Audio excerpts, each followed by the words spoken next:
Good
evening. Before we start, please kindly switch off all your mobiles or turn them on silent. Distinguished guests, peers from the medical fraternity, ladies and gentlemen, it gives me immense pleasure to welcome you to the release of TABIYAT, Medicine and Healing in India, and other essays by Dr. Farokh Udwadia. I have the rare privilege to see Dr. Udwadia daily on his rounds and through the day, a man with an unwavering spirit, battle circumstances that to another may seem futile. It's an honor to see him with the deepest amount and account of the human anatomy, holding this knowledge with the highest degree of humility, care, and responsibility, while continuing to have an unparalleled inclination to absorb and learn further. Perhaps the answer lies here: TABIYAT, Medicine and Healing in India. Amongst many other essays Dr. Udwadia writes about in his book, War and Medicine, Music, the Mind and Medicine, and even Death. For a doctor who chapters death with such grace while he battles to give life each day, speaks of his understanding of the task before him. Ladies and gentlemen, without further ado, I extend a warm welcome to our dignitaries and all of you for being here today. May I please request Tabitha to present the dignitaries with flowers.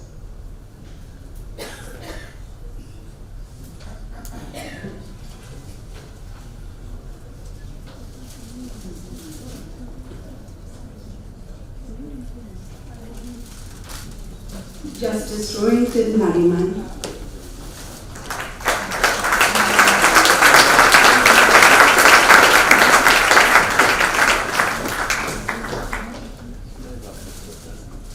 Mr. Iqbal Chagla,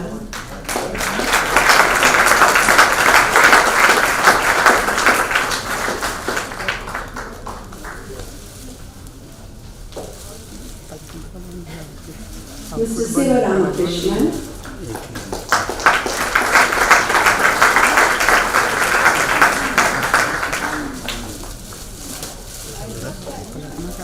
Dr. Sabyasachi Mukherjee,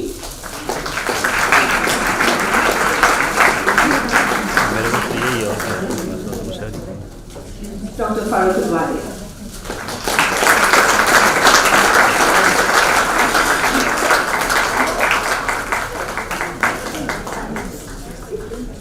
Mr. Cyrus Gasta.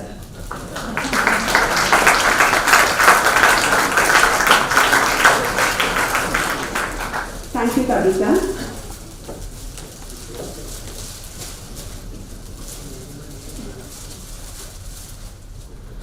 Let me now introduce our first guest speaker, Mr. Cyrus Gasta.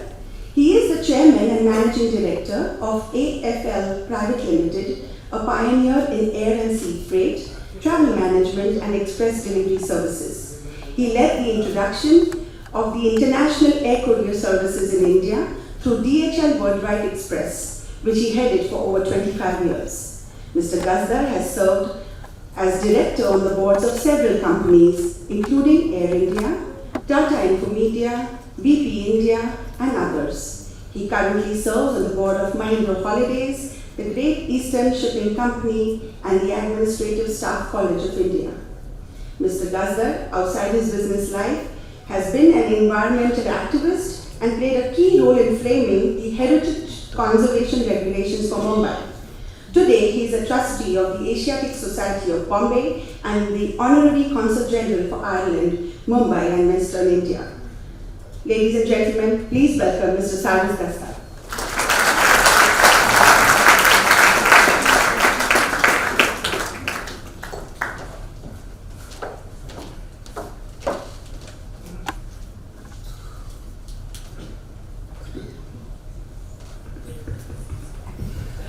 Justice Nariman, Dr. Farokh Udwadia, Veera, and all the friends of Dr. and Veera Udwadia, welcome. Dr. Udwadia asked me to speak about the book, but I couldn't help also, as a footnote to what I'm going to say a few words about him and his family too. Now, Alexander the Great, I believe, is one of the heroes of Dr. Farokh Udwadia. Inheriting the throne of Macedon at the age of 20, and then over the next 10 years, leading an army on horseback to create one of the largest empires of the ancient world by the age of 30, he must have been a man of incredibly robust health.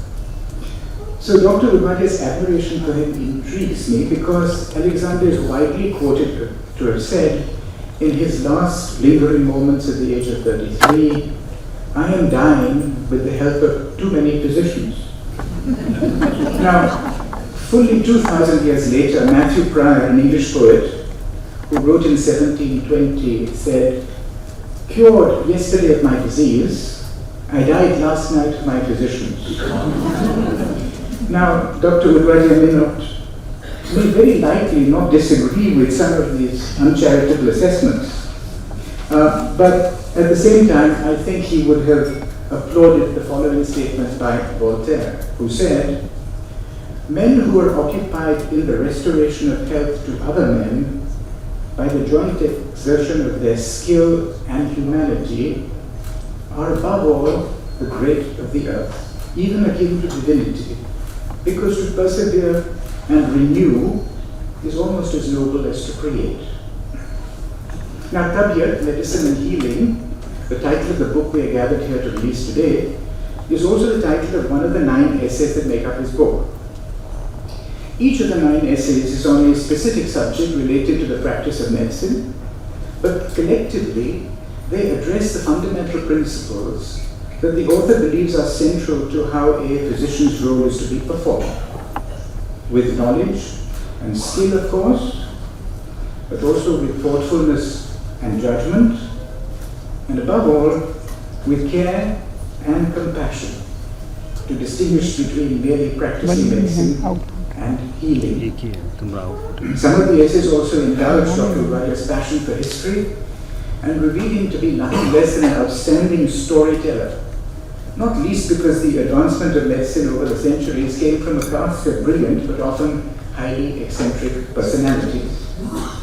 While history is clearly a passion for Dr. Udwadia, his love for art, literature, and especially music figure in much of his writing. We're treated to many original insights on this complex interrelationship between these various strands, and they often lead to Dr. Udwadia making some startling prescriptions, which we shall talk about. Now, the essays in this book can be loosely divided into 4 sets of interrelated subjects: historical, biographical, on medicine and the humanities, and finally on medicine and philosophy. These are my categorizations, but philosophy not in the academic sense, but in the nature of a very personal inquiry into the meaning of life, healthy or sick, and more particularly death. Now, I'll quickly refer to each and perhaps quote a few unusual or illuminating incidents from them. TABIYAT is a brief survey of the evolution of traditional medical systems in India, but it focuses mainly on the story and the evolution of Ayurveda. not least because Ayurvedic formulations are probably administered to more people in India than allopathic medicine. Now there's the intriguing story of how the manuscripts of the early corpus of texts, which go back about 2,000 years, the Charaka Samhita and the Sushruta Samhita, were discovered along the caravan route to China in eastern Turkestan by an English explorer, and how they were subsequently translated and dated. Now, while the physician Charaka's compendium covers anatomy, body functions, diagnosis and treatment by numerous products, vegetable, animal, mineral, Sushruta's innovations were in the field of surgery. Some of Sushruta's fascinating innovations in surgery recently received some unwanted attention, but two techniques merit attention. One was the use of black ants for suturing. This was accomplished by bringing the edges of a wound very close together, placing black ants to bite through the edges on their mandibles, and when the edges were so joined, the ants were twisted off, leaving the heads behind. Sushruta also developed procedures for rhinoplasty, as cutting off the nose was commonly practiced on women for adultery and on males for various offenses. Dr. Udwadia tells this interesting story of a particular procedure which had actually been practiced over the centuries in rural India. During the Mysore War of 1792, a Parsi gentleman, Mr. Kalasji, who was a bullock cart driver for the English army, was captured by Tipu Sultan's soldiers and had his nose and one hand cut off. The local surgeon expert to whom he was taken was none other than a bricklayer, who, using the procedure of drawing a cheek and a forehead flap, gave Mr. Kalasji a new nose. Now, this spectacular operation was observed by some senior surgeons in the British presidency and was published and subsequently practiced in London in 1814. This brought the Sushruta technique, and with it, the Indian nose, to the West. Now, another historical essay, War and Medicine, is prefaced by a line from Hippocrates: "War is the only proper school of the surgeon." It's a vivid account of the exceptionally gruesome outcomes for soldiers wounded on the battlefields through the first 2 millennia that preceded the invention of firearms, and thereafter the even more frightful outcomes of war injury in the last 2 centuries. Now, surgeons had traveled with armies from the times of Alexander to well into modern times, and many of their fascinating observations are observed.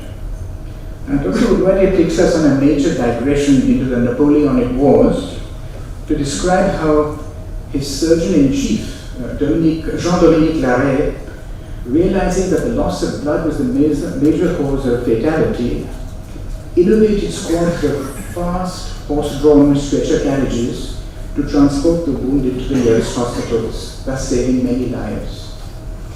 At Waterloo, the Duke of Wellington, who generally showed a rather careless disregard for the suffering of his own soldiers, was sufficiently impressed to order his men not to fire at these ambulances volantes, or flying ambulances as they were called.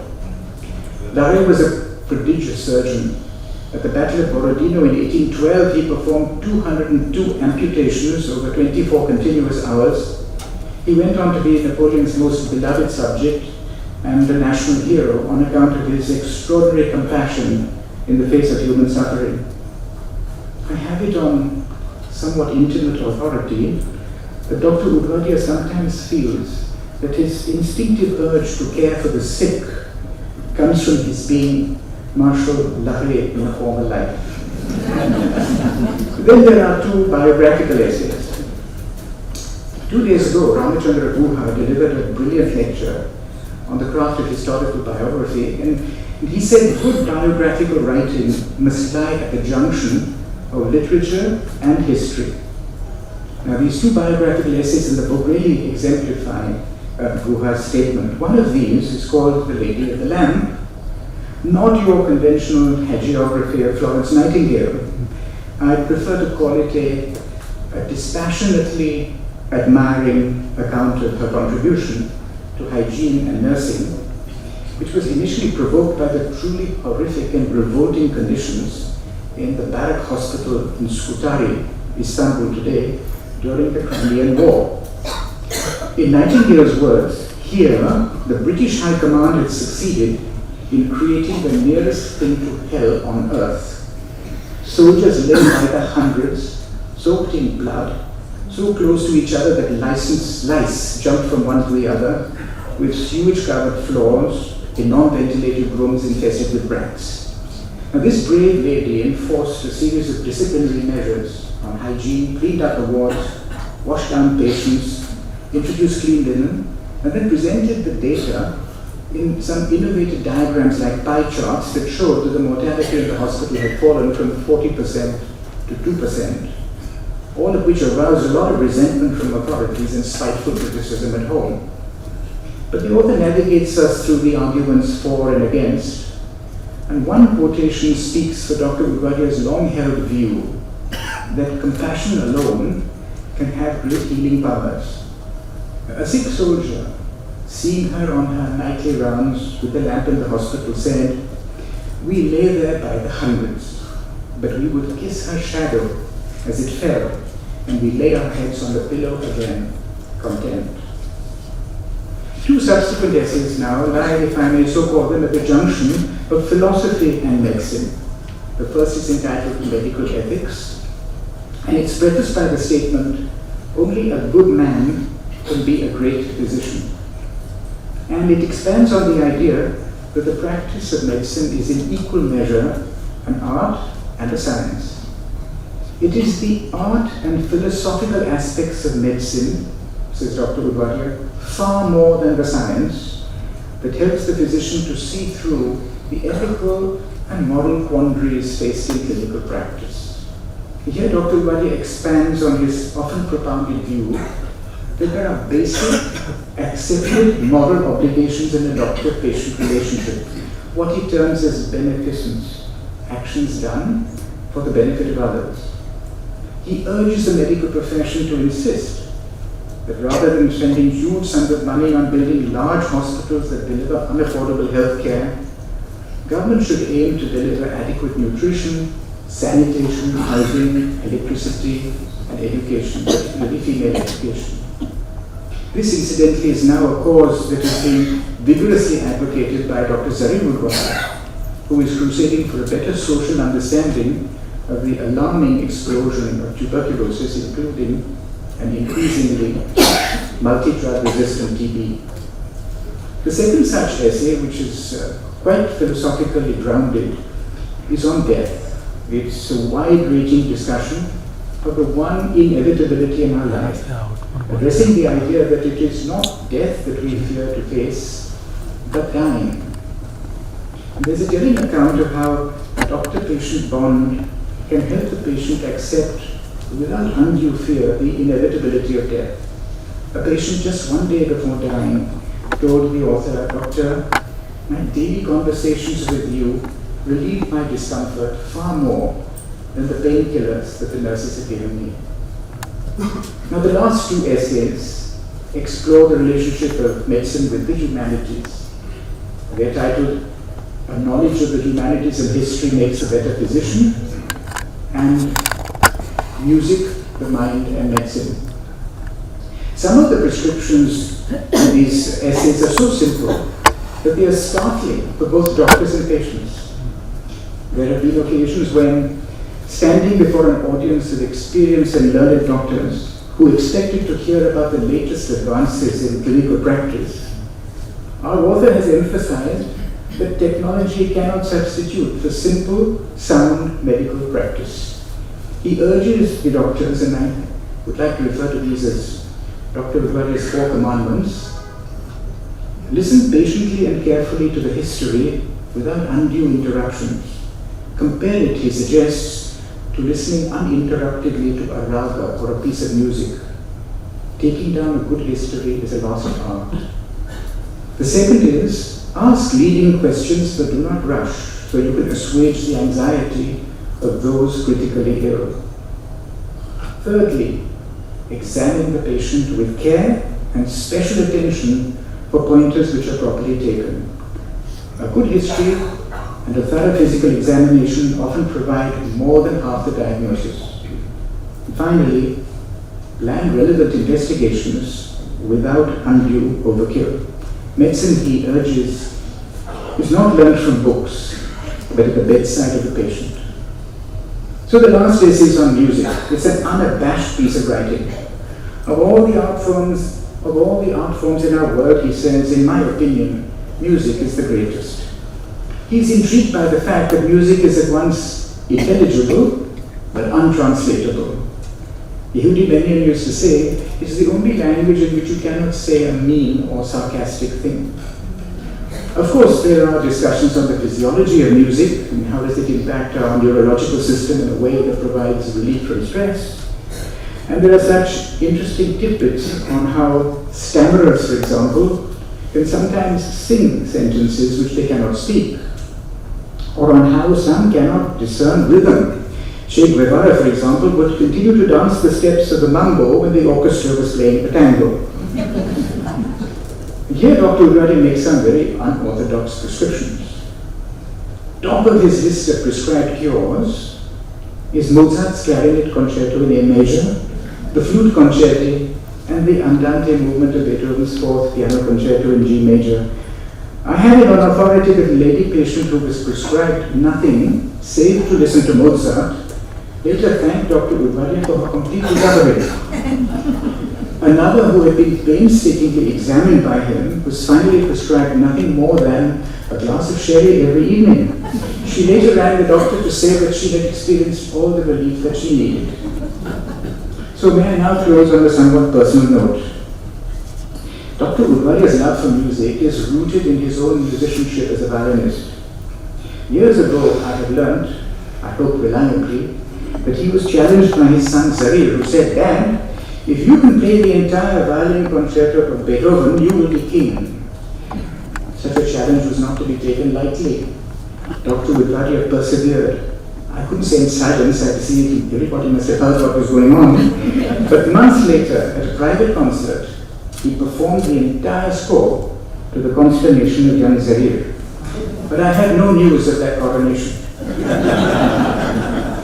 On a different note, when my wife and I were with Dr. Udwadia and Vera in China some 35 years ago, we visited a local school and stumbled into the music class. The teacher, noting Dr. Udwadia's serious interest in music, roused the chorus of the pupils to demand that Dr. Udwadia either played or sang for them.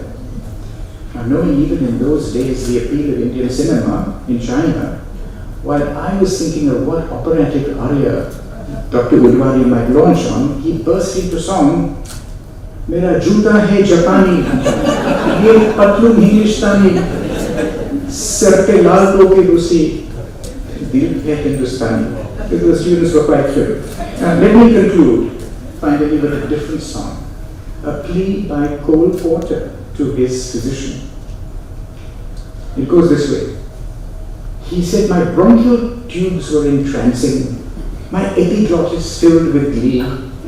He surely loved my pharynx and well wild about my larynx, but he never said he loved me." And if the medical fraternity had practiced the tenets of Farokh Udwadia, Cole Porter and millions of others would have found their dream physician. Thank you.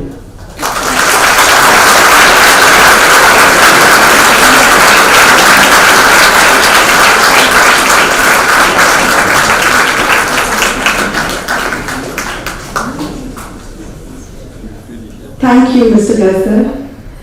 Now I welcome Mr. Siva Ramakrishnan, the Managing Director of Oxford University Press, India branch, with regional responsibilities including Bangladesh, Sri Lanka and Nepal. Mr. Siva Ramakrishnan has extensive experience in the education services, e-commerce, automobile and FMCG domains. Prior to joining the OUP, Mr. Siva Ramakrishnan was Executive President at the Education Services at Manipal Global Education Services, one of the country's largest privately owned higher education and training services provider. Mr. Siva Ramakrishnan is a member of the CII Primary Education Council for the year 2017-18. He holds a bachelor's degree in engineering from Bangalore University and a postgraduate degree in business management from the Indian Institute of Foreign Trade, New Delhi. Ladies and gentlemen, Mr. Siva Ramakrishnan.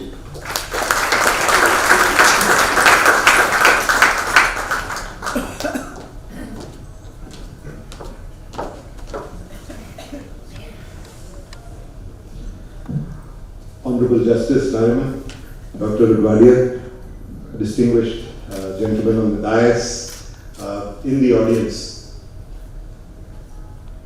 Mr. Kasdar is an extremely hard act to follow. He's also shaved my speech by exactly half. Because the second page was all about Dr. Udwadia's book. So thank you. I wouldn't have been able to present that with half the amount of eloquence and humor that you brought onto the stage. A month ago, or maybe a couple of months ago, Dr. Udwadia spoke to me. Parts of the conversation which were not so pleasant I shall keep to myself, but the other part was about requesting me to make sure that I came to Mumbai to attend this event. And at the end of the day, I was relating this to my wife over dinner, and my son, who's in the 9th grade, overheard this conversation and said, what is this book about? And I said, it's called TABIYAT. Now, my son's been born and brought up in Chennai, so Hindi is a foreign language. Much to my consternation, I was born and brought up in Jamshedpur, so Hindi is my mother tongue. And I said, TABIYAT is probably wellness, health, and then for want of a better word, I said medicine. And he shot, you and medicine? When did you last pass in biology? And I struggled through biology all my life. I was a very happy 11th grader because I could leave behind biology in the 10th grade.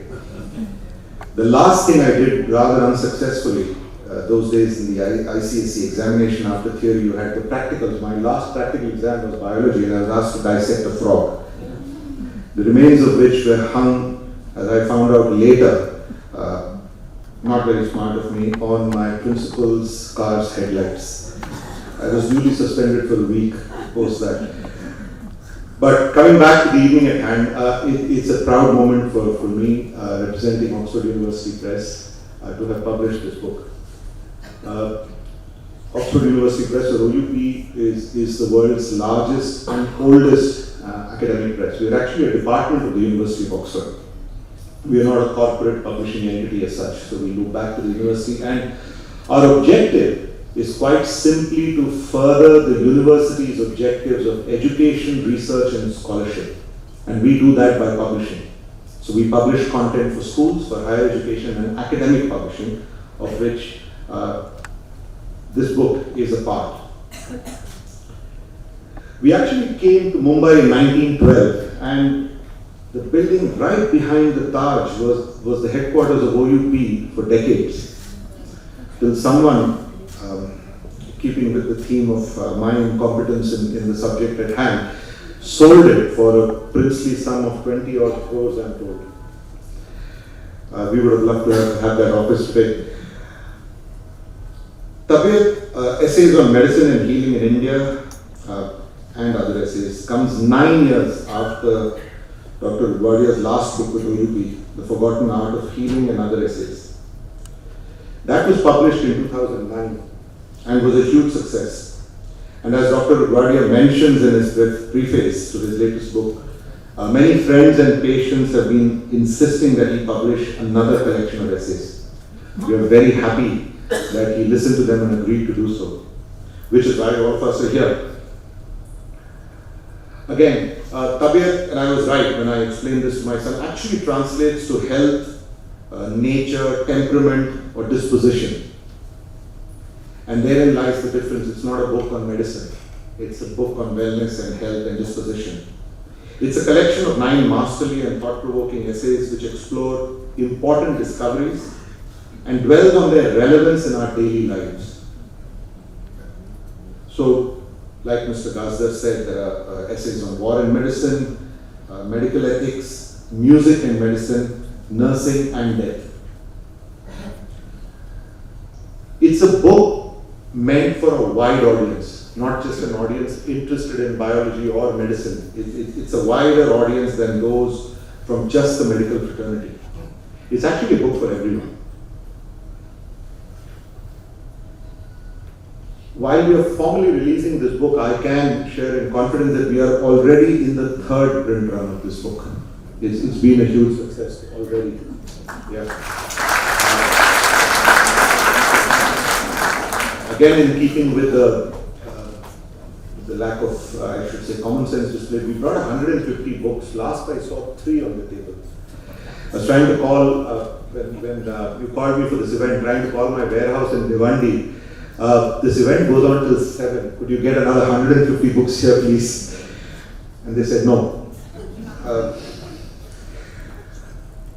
Dr. Udwadia, many of you know him, is a distinguished physician of international acclaim in the field of respiratory and critical care medicine. He is currently the Emeritus Professor of Medicine at Grant Medical College and JJ Hospital, Mumbai. He's also a senior consultant physician and physician in charge of the intensive care unit at Breach Candy Hospital, and a senior consultant physician at the Parsi General Hospital in Mumbai. His expert opinion on medical cases is sought after both by patients and other medical practitioners in Mumbai and across the country. He has contributed over 55 articles to national and international journals. He's written several major monographs, including emergency medicine, respiratory failure, pulmonary eosinophilia, tetanus, and principles of critical care. Principles of critical care, in fact, the first book of its kind in India and among the very few published in Southeast Asia. It is the standard text and reference for critical care in this country and is now in its 3rd edition. Then there is this compendium, Principles of Respiratory Medicine, 2010, which is a landmark book again. Dr. Udwadia has received many awards and recognitions for his work. In 1987, the President of India conferred on him the Padma Bhushan Award for his contribution to medicine. In 1996, he was awarded the Dhanvantri Award and the Dr. B.C. Roy National Award in 2000 in the category of Eminent Medical Teacher. The 3rd Claris International Critical Care Achievement Award in 2005 by the Critical Care Education Foundation during the 4th Indo-Australian Training Program in Critical Care Medicine held in Kolkata. And also the Citizen of Mumbai Award by the Rotary Club of Mumbai in 2008. We are privileged here to be with you at the launch of this book. Thank you.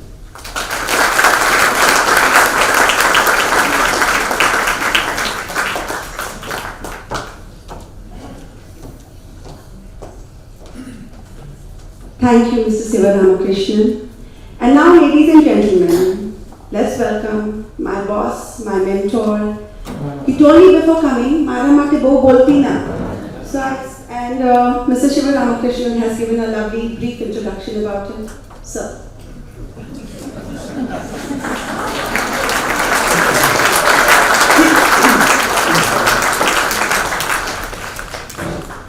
Mr. Justice Nariman, Judge, Supreme Court of India, distinguished colleagues on this dais, friends and colleagues in this audience, ladies and gentlemen. Again, a slim volume of 9 essays related to subjects in medicine, but divorced from its technical aspects.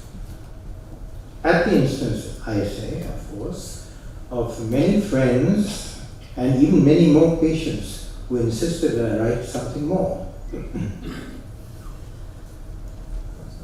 The essay TABIYAT, Medicine and Healing in India, is one of the 9 essays. It really consists of a few remarks on the traditional, ancient Indian system of medicine, not Western biomedicine. The cover of the book also bears the same name, and both the essay, the title of the essay, the title of the book, were really due or really related to a talk, off-the-cuff talk, I must say, delivered at the behest of Dr. Mukherjee at the Prince of Wales Museum, now named the Chhatrapati Shivaji Museum. Tabiyat, I must say, is a little attractive word. A two-syllable word, short, sharp, with a staccato-like effect. Now, unquestionably, the main traditional Indian system of medicine is Ayurveda. You know that, and I know that. And Ayurveda really means a knowledge of longevity. Veda meaning a knowledge, and Ayurveda meaning longevity.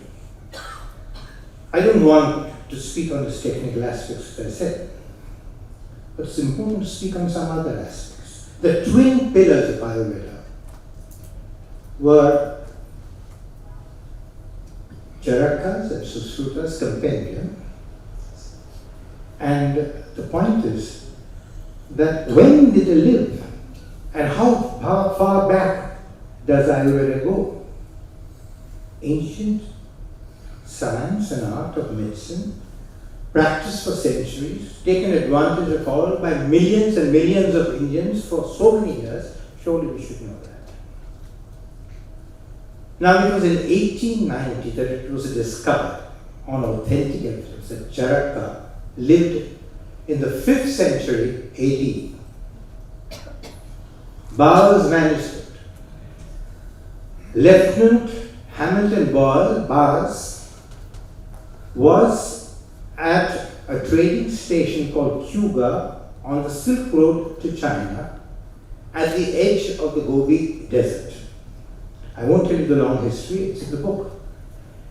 And he bought, probably for a pittance, a manuscript from some treasure hunters in that area.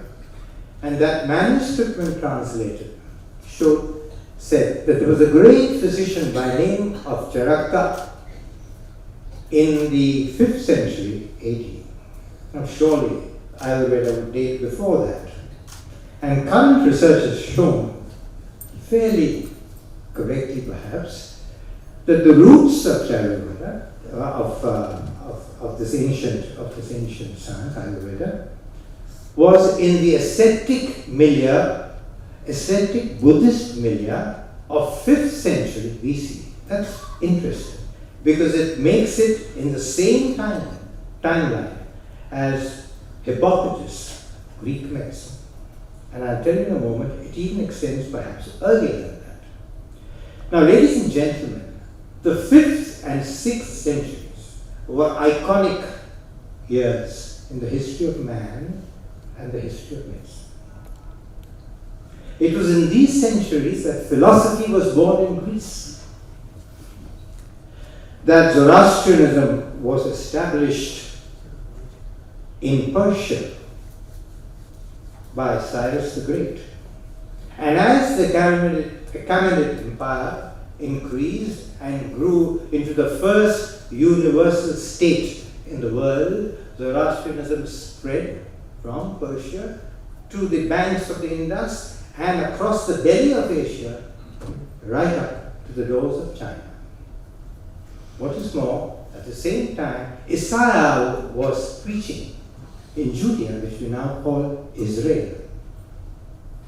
Buddha was preaching in India. Confucius and Lao Tse were teaching in China. Great religions, great philosophy were thus born into the world, or flourished in the world. But I'm sure Ayurveda dates even before that. As you know, traditionally, Indian knowledge was passed on from one person to the other through word of mouth. Almost certainly, Ayurveda was being passed on by word of mouth.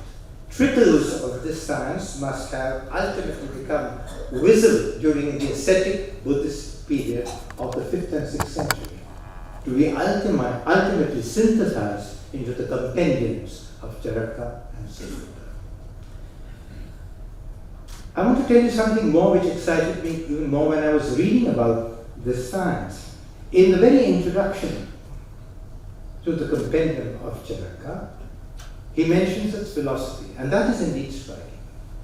I think it's the first medical art and science which said that you need to look at man holistically. Clearly writes that.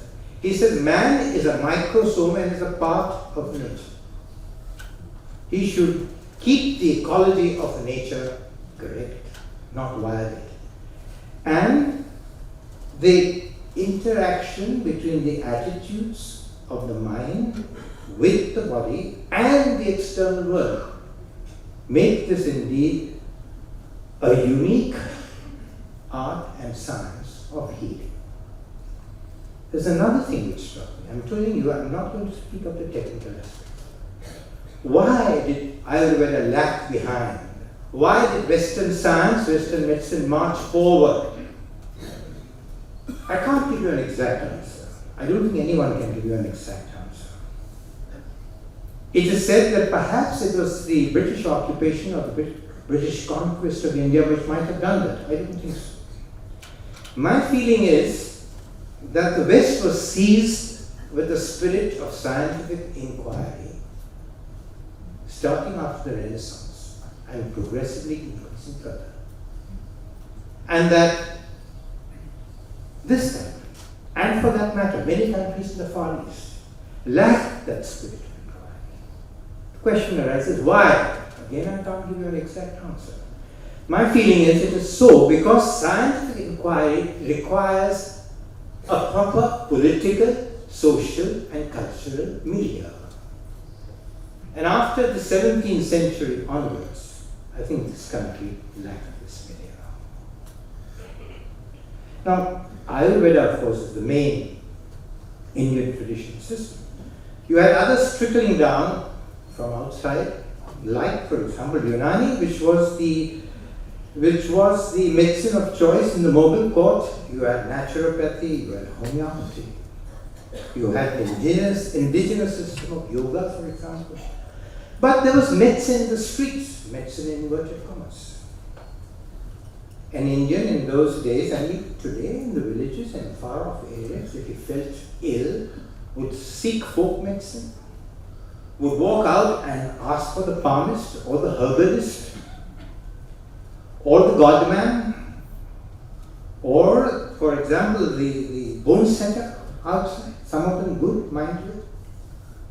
And of course, his faith in religion would make him travel miles and miles away to various places of healing, like the Durgas, temples, etc.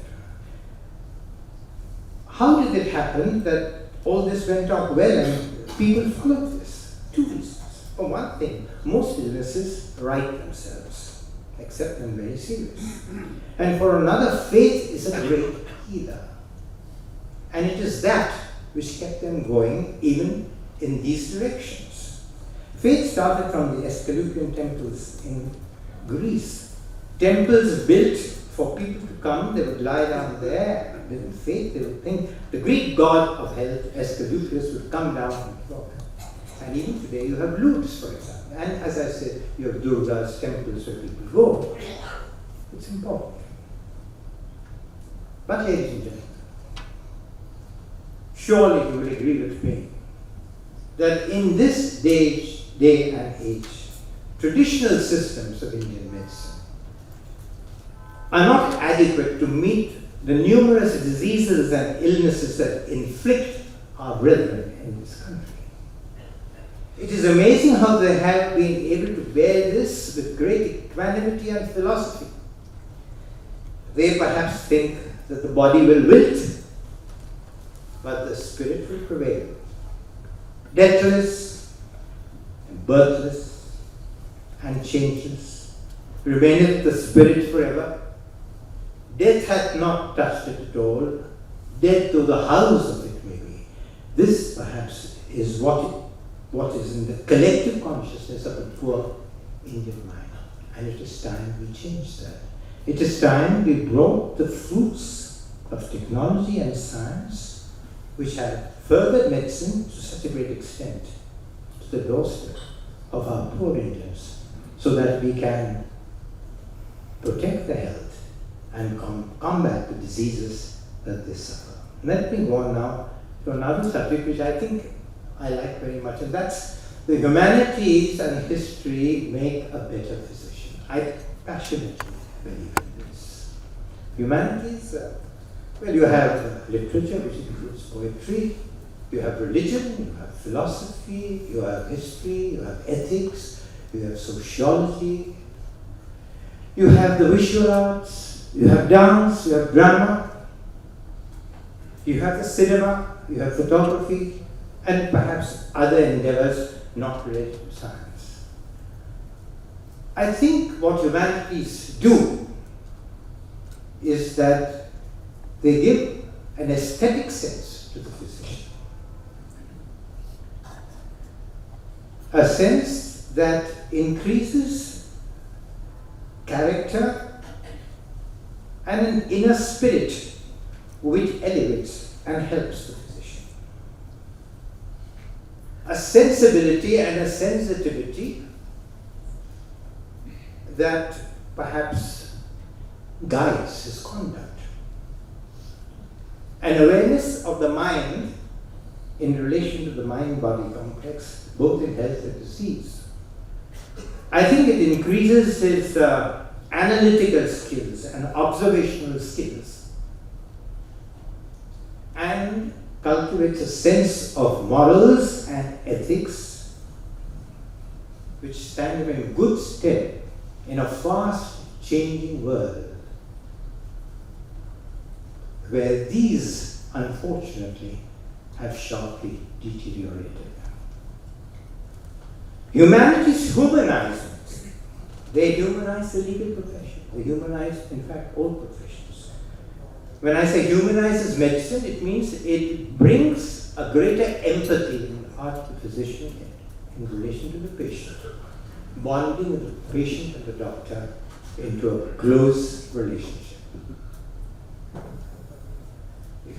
Humanity, in other words, as far as medicine is concerned, brings art into the foreground, telling the physician that medicine is not just a science, but it is also an art. As Osler termed it, a science of probability and an art of possibility. What is this art of medicine? My definition, my own definition of the art of medicine, is the application, is the artful application of the science of medicine to the holistic care of a patient. Art of medicine, in simple terms, is simple. It is listening to the patient, talking to the patient, touching the patient, examining the patient. It is being able to detect a subtle nuance in the history which has not been spoken. It is the ability to find a physical finding which no machine perhaps would detect. The ability to look at the evidence in front of him and pick out the appropriate answer among several possible answers to the relevant question. It is perhaps also the intuitive ability, of course scientists will laugh at this, the intuitive ability to perhaps grasp the possible diagnosis or a possible line of management. Looking at the body, not just the body, but the mind and the body. As I said in my first book, the art of medicine is the art of healing. Not just treating, not even just curing. Where does history come into the picture? History is important. Should not the physician know his great ancestors who built brick by brick by brick the great edifice of medicine? History of the outer world is mystery. A doctor doesn't deal with his patient in a cloistered environment, he deals with him in the outside world in an outside environment. History affects the environment. History affects medicine and man as much as man affects history and the environment. In ancient Greece, there used to be called a guardian of time, a god who guarded time. He was the guardian of time. His name was Janus. He had two heads. With one head, he looked backwards so that he could give the benefit of his hindsight. With the other, he looked forward, so that if there was any man who was brave enough to step forward into an unknown world, he would give him the benefit of this foresight. I think I've ended this with a lovely quote, which I love. I really love this quote. The more backward you look, the more forward you can see. I want to take you on to war and medicine. Now, I'm not going to describe the vicissitudes of war, the destruction of war. War is a curse. It's a curse on mankind, but it is man that has brought on this curse on himself. That is it. But funnily enough, war has led to progress in medicine. Let me give you some examples. The treatment of wounds, for example, has evolved over so many centuries to be excellent just now. Transfusion services, which were really organized beautifully during the Second World War, were translated into transfusion services, transfusion of blood, I mean, in civilian life. What else? Why? Of course, you must remember that transport of patients, battle-wounded patients. First, as Cyrus has pointed out, by Larry, who with the advancing troops of Napoleon had large carts driven by horses, and these brave men would go into battle with these troops, pick up the wounded from the field of battle, and treat them in the carts. And then, of course, it went on to motorized transport, and now to helicopters. So you see how it is done.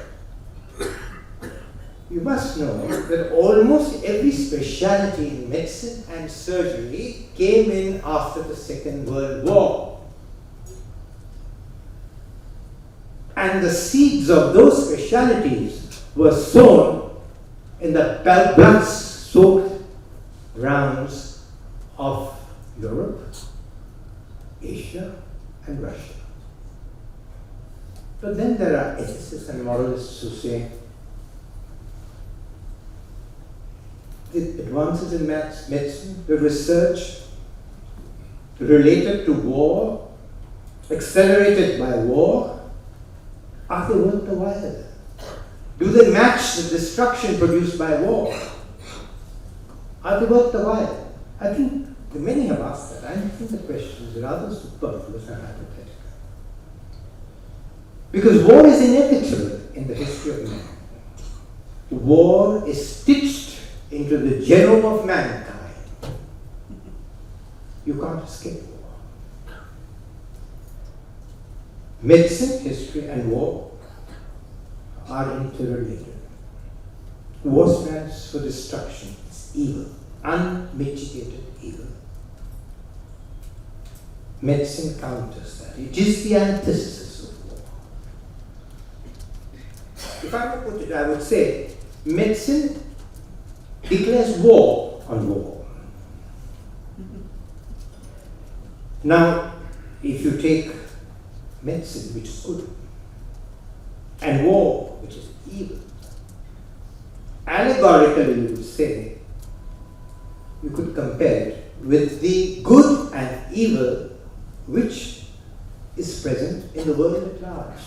Again, tenet, first propounded by Zarathustra.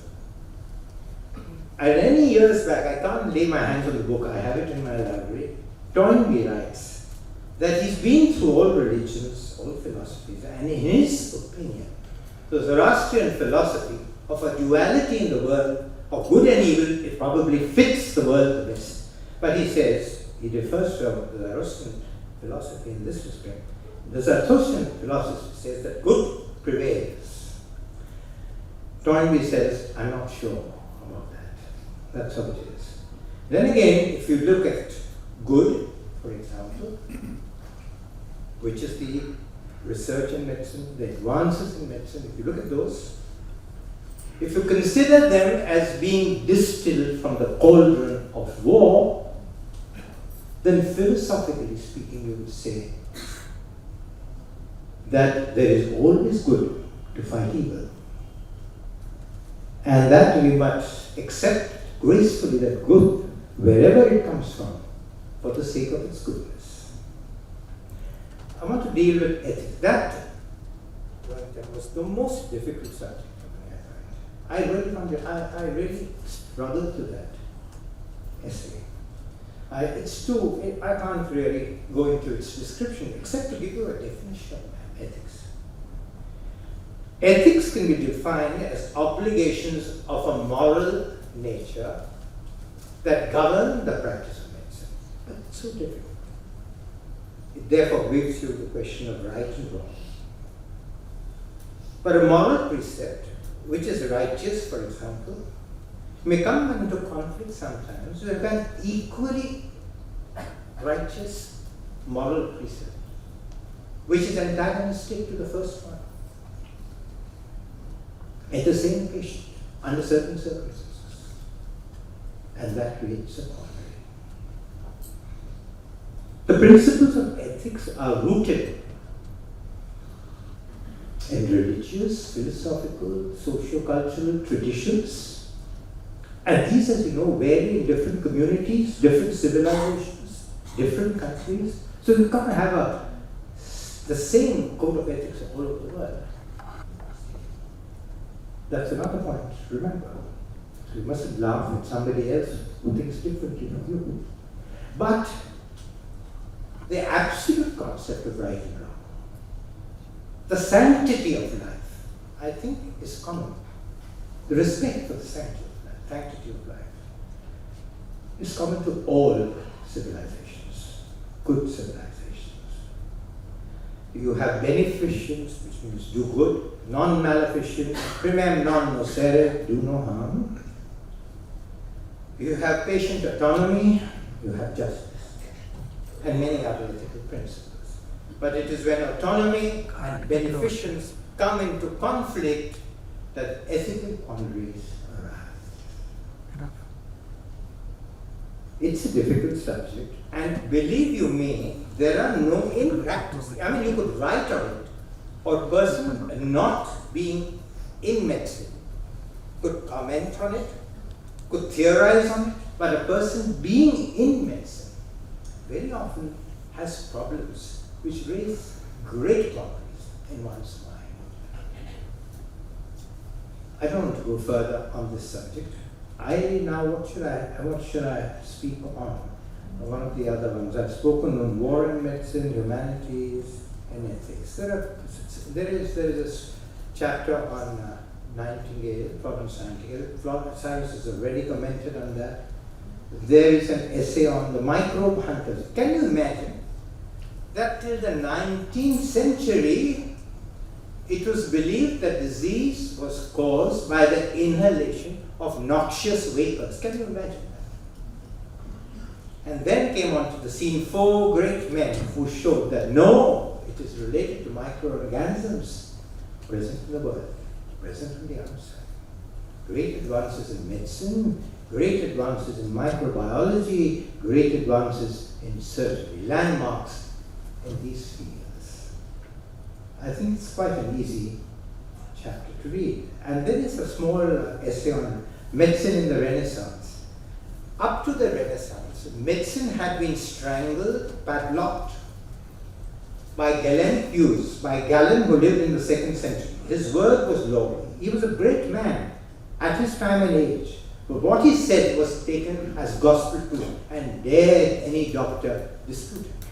These were, in the Renaissance, 4 rebels who disputed it. Showed so many of his observations were wrong, and set medicine on into a new path of advance. I'm going to talk just on 2 more. Death. Forgive my immodesty. I think it is one of the best essays I have written. I remember when I told one of my junior colleagues that I'm going to write on death, she said, why the hell do you want to write on such a morbid subject? And without thinking, back came the answer. I'm well past 80, and it is so important for me to reconcile myself, adjust myself to that certain eventuality. I mean, when I was studying for my exams, didn't I study very hard? When I used to run a mile and 3 mile, didn't I run a mile and 3 mile every day to win? Of course, I'm not going to write a paper or run a mile to study death, but I must, within my mind, come to terms with it. Why? She asked. So that when the door opens, I can walk through it without fright and with unbowed head. That's it. Now, can you define that? You can't, but I can qualify it. Death is the only certainty in life, the only absolute certainty in life. And when I say that, I define both death and life. I have described some what shall I say, situations or some sort of pre-death descriptions of patients who are about to die but came back to life. You know, for example, like going through a tunnel and seeing light, levitating above, and when you get well, come back to the same place, back into your body, going to lovely green pastures and whatnot. Many of them feel that this is evidence for another world. But neuroscientists feel that that is not so. They feel that these are perturbations of a mind which is near death. Perturbations of the paratotemporal lobes of the brain. Experiments have shown in dying animals, for example, that these parts of the brain produce tremendous number of hormones and tremendous number of other products, just say products because most are called Nariman, thrown out into the circulatory system. But who knows? They say, ladies and gentlemen, is a mixture largely of conjecture, of course, philosophy and poetry. Then comes to the actual death itself. Does anybody know what actual death is like? No. And it is beautifully worded by the great philosopher and mathematician, Pascal, when he says, "On mourra seul," which when translated into English means one dies alone. And what about post-death? Again, a matter of conjecture. I must inject a certain personal feeling into this. I personally feel, though my religion, I think, I'm no religious scholar, but I feel my religion says no to this, but I personally believe in reincarnation. How in the world can I explain the iniquities, the suffering, the misery that I see in so many patients who are innocent, young, virtuous, who have done nothing wrong in this world? How can I explain that? The Hindus, of course, believe in karma, which is that you will reap in the present what you've sown in the past, and you will reap in the future what you sow in the present. And how can you see, for example, cruel people, wicked people, having a present death? How? Pol Pot, I think, the man who started the killing fields of Cambodia, died of death, beautiful death, in sleep of a heart attack. How do I explain that? And I see a young child who's done nothing, suffering miserably. So I don't think I believe in reincarnation. Now you will get birth and death and birth and death. You ultimately, they say, reach a stage when you're so good and so pure that you reach nirvana. Is it nirvana? Yes, nirvana. Moksha, nirvana, whatever you want. I ask myself, in the middle of the night, am I fit for that? Of course not. I answer almost in the same breath. I'm no saint, number one. And number two, I'm so attached to to things in life, to things on earth. So attached to people I love. So I'm sure I'm going to come back again. But I don't mind that. In spite of all his pockmarks and his failings and his faults, I still like the world where I live anyway. I love a beautiful sunrise. I love a gorgeous tropical sunset. I remember walking on Alpatta many, many years ago and can never forget the beauty of the still jade green lake nestling in the middle of the mountains. Of course, I love other good things in life. I love good food, good wine. I love all these things. So how can I ever not come back? That's how it is. Forget the personal, let me go back. What feeling does it inspire? Fright. Fright. Why should you be afraid of death? That's what I am conditioned myself not to be frightened. Why should you be frightened? Because in spite of all the religious talks and all the religious scriptures, inside you, you have a feeling that there might be complete annihilation. A feeling perhaps of going from somethingness, if I may say so, to nothingness. That is why Philip Larkin, poet laureate, sings it beautifully in 2 lines. The dread of dying or being dead flashes ahead to hold and horrify. Now there are some people who fight death, Death must be fought at any cost. This is Ivan Illich's cultural nemesis.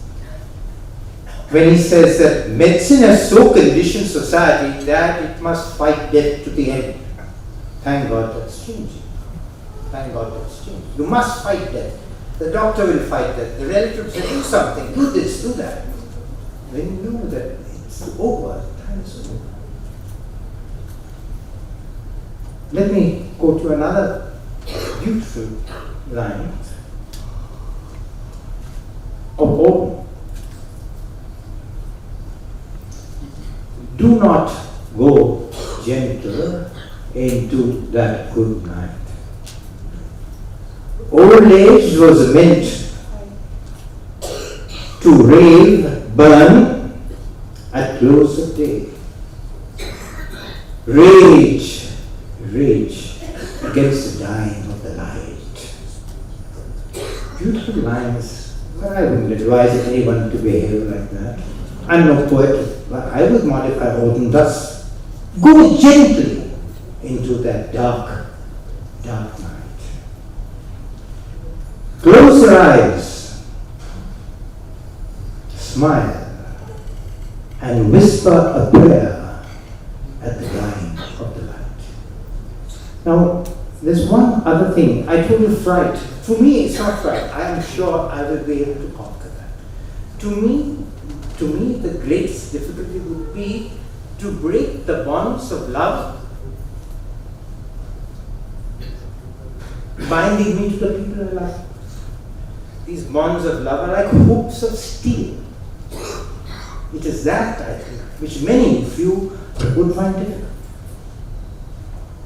I end this rather nice chapter with some beautiful lines of a great, great, great American poet, Walt Whitman. This is how it goes. This is how he says he would like to die. This is how we'd like to follow. Let me go noiselessly forth. With the key of softness, unlock the locks. With a whisper, lay open the doors, O soul. Tenderly, be not impatient. For strong is thy hold, O mortal flesh. Strong is thy hold, O love. And there's now music left, which I'd like to just tell you because I can't leave you on this somber note. I see some people with grim faces. Music, Rohington's love, my love too. I love music. I think it is the greatest of all art forms. It is also the most emotive of all art forms. It makes you cry and weep, it makes you laugh, it makes you dance with joy. It can send you into a transcendental meditation. It has been truly said that music has the charms to soothe a savage breast, to soften loss, or bend a knotted hook. To me, I think, next to prayer, there is nothing like music. You see music all everywhere. The world is filled with the sound of music. There is one difference between music and the other art forms. Cyrus has already said, and I'd like to point out again. Music, it's heard, it's visible, but cannot be seen. It is understood, but cannot be translated. And what more, it is unconnected to the outside world.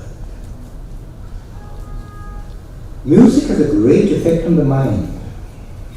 One doesn't know how the sound waves produced by a musical instrument, which reach through the ear into the brain, changed into music. You're wired there, but how and how it's been researched on. And I can't understand for the life of me how great conductors and virtuosos could learn reams and reams of music by heart. I just can't understand that. Surely their minds are wired completely different from mine and most of yours. And surely the memory, for musical memory I mean, is far, far greater than verbal memory. Who can remember 20,000 books or 20 books? Even these people remember more than 20 huge reams of music in their heads. Music has a great effect on cognition. This has been shown recently. You heard of the Mozart effect. I don't know why they've studied Mozart a great deal in the laboratory. Perhaps because he's quintessentially beautiful, his music. The Mozart effect is that when children are made to hear his music, their cognition improves. This is for a short period of time, but can you imagine what would happen if you heard it frequently, again and again? Would it perhaps be that cognition improves for a length of time? It's not only for Western music. They have shown it also for Indian music. With the sitar, with the flute, with the circle. They've also shown it. The hearing again. Listening to this improves cognition. I have a few of my neurologist friends here. I wonder if you know that music is dewired and decoded in the right side of the brain, whereas speech and perception, etc., is in the left half. And this is beautifully shown by Oliver Sacks and MacDonald, Critchley and Henson, who've written on music, the mind and medicine. Now, therefore, you see, they've quoted amazing things, where a man who has a left-sided lesion can still sometimes sing. A stammerer may stammer in speech, may yet can sing. Example of a great composer, I haven't heard his name, I got this from Storr, writing on music and the mind. A fairly good composer, and Stravinsky, who's a great composer, says this, wrote his best symphony when he was suffering from sensory aphasia. Not only did he write that, but he could teach music all through that time. And music also has untoward effects. You have musicogenic epilepsy, people hearing music and getting a fit. And the story of a great music critic of the New York Times, a great music critic, developing this musicogenic epilepsy. And over a period of time, it became so awful that even a bar of music would set him into a fit. he obviously had to change his vocation. And then, of course, you all have heard of Oliver Sacks, the man who mistook his wife for a hat. It's amazing, isn't it? But it so happened that there was diffuse disease in the brain which made the man lose his perception and his perceptive ability to recognize objects. Therefore, he mistook his wife for a hat. But nevertheless, there was a great deal of musical activity that remained. For example, he could only dress himself, or bathe himself, or eat if he was singing. Now, isn't that nice? Finally, music and medicine. Everyone knows that there is a healing aspect to music. I won't go into that. But today there is scientific proof for die-hard scientists who they have been able to show by randomized controlled trials the effect of music on the circulatory system in patients who are being operated post-operatively, in patients who are sick and ill. And as Cyrus rightly pointed out, I should never forget the story of a woman, a young girl who came to me in her 20s, who said, "Doctor, I can't sleep for the last 2 months. If you don't help me, I'll throw myself out of the window." I said, "Please don't do that. We're on the ground floor at the hospital." But I didn't know what to give because she'd been given everything under the sun. Nothing I could give. So that was the first time I said, "Do you like classical music?" He said, "No." "What music do you like?" "Pop music." I said, "Will you please hear some classical music?" "Well, I don't like it. But will you please hear what I write out for you, please?" So it's all right if you say so again. So I wrote out for the first time Mozart's clarinet concerto. I love it. I listen to it often. So I prescribed that. I said, hang on every note, mind you.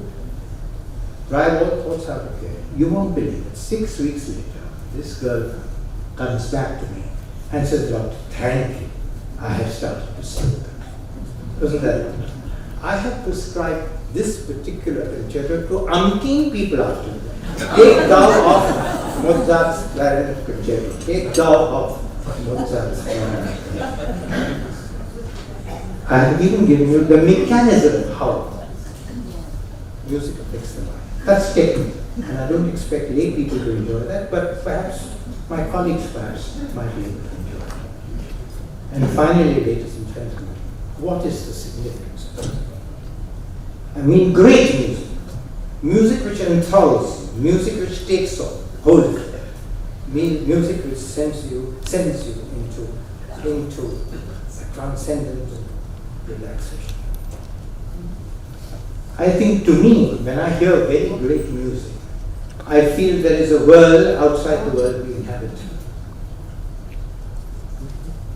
I feel it makes me aware of the inner stream of consciousness. And when it does so, it adds meaning to life. I think I end this chapter with rather nice lines, mine, of course, nice lines, when I say, music is a transcendental blessing that enriches, enhances, and ennobles the human spirit. Thank you.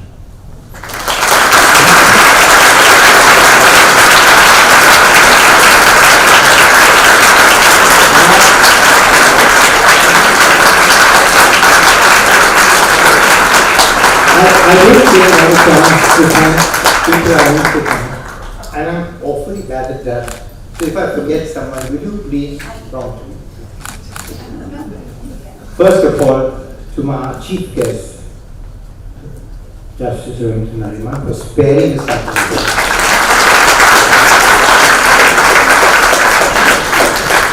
To Cyrus, believe you me, this gentleman has a wealth of knowledge, and every time I have interacted with him, I have come out the richer for it.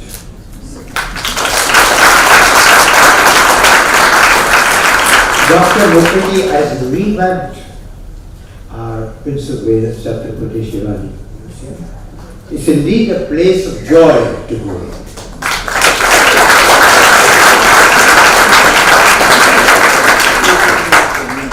Dr. Shiva Ramakrishnan, I thank you very much for being here today, and I'm not only grateful for your presence, but I thank you and the Oxford Press, though after a fairly long gestation, of producing a rather lovely baby.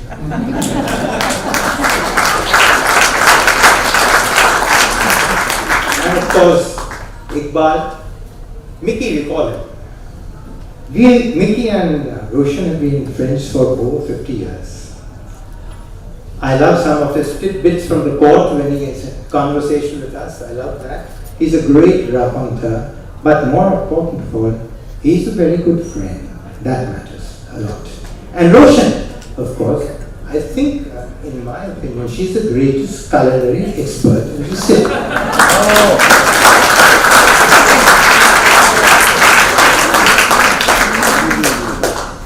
Of course, I have to thank my own family. I think my father and my mother, who gave me the values that I cherish and carry forward. My wife, without whom I would have been next to nothing. Her love and her support.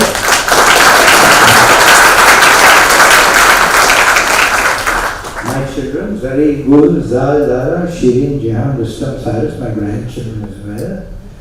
Zari, I'm so proud of you for what you're doing in tuberculosis, so I worry for you every day, but I'm proud.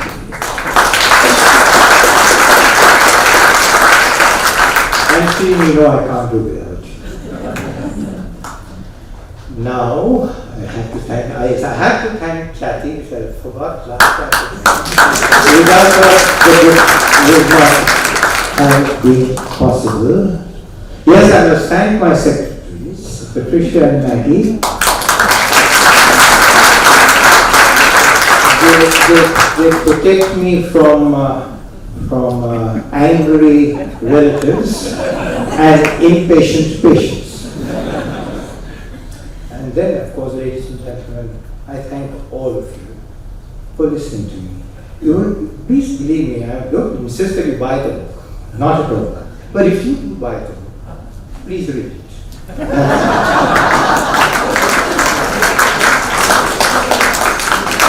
Thank you again.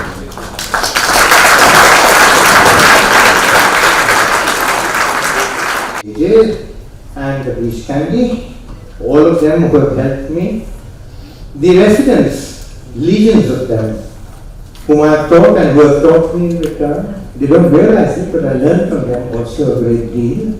And most important of all, my nurses, a doctor's constant companion. A doctor's profession would be crippled had it not been for these excellent nurses. Thank you.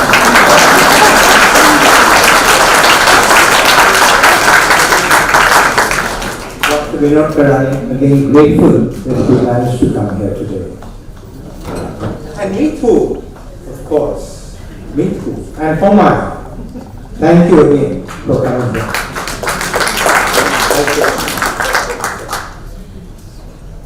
Ladies and gentlemen, me too, I can't see her.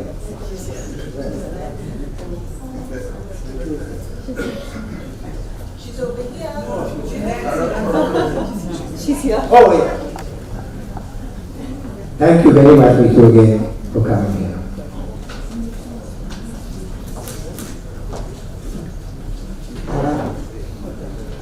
Thank you, sir. And now, ladies and gentlemen, the moment of the day. May I please request Dr. Udwadia to present the book to our chief guest, Justice Royington Nariman.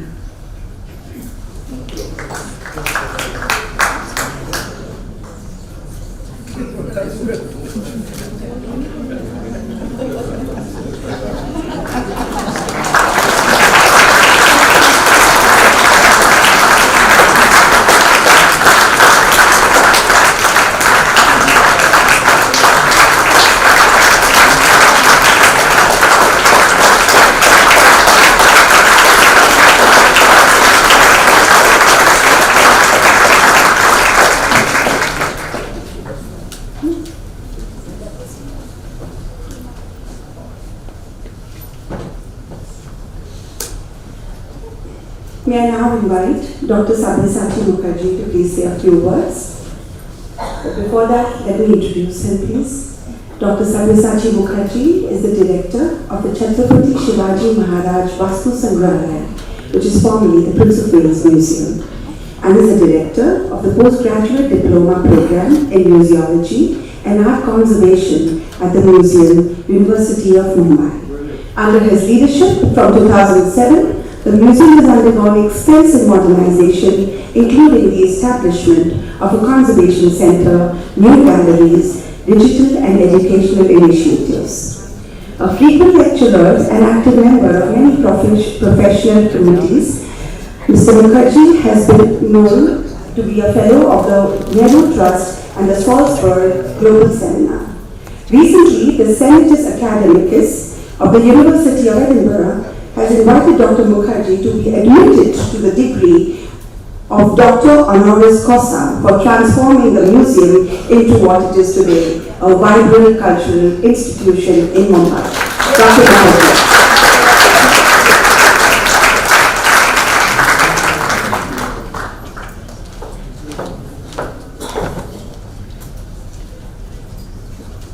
Good evening. Justice Nariman, dignitaries on the stage, friends and colleagues.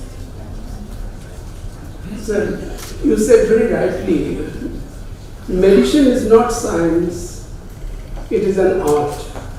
And what is the definition? What is the definition of art?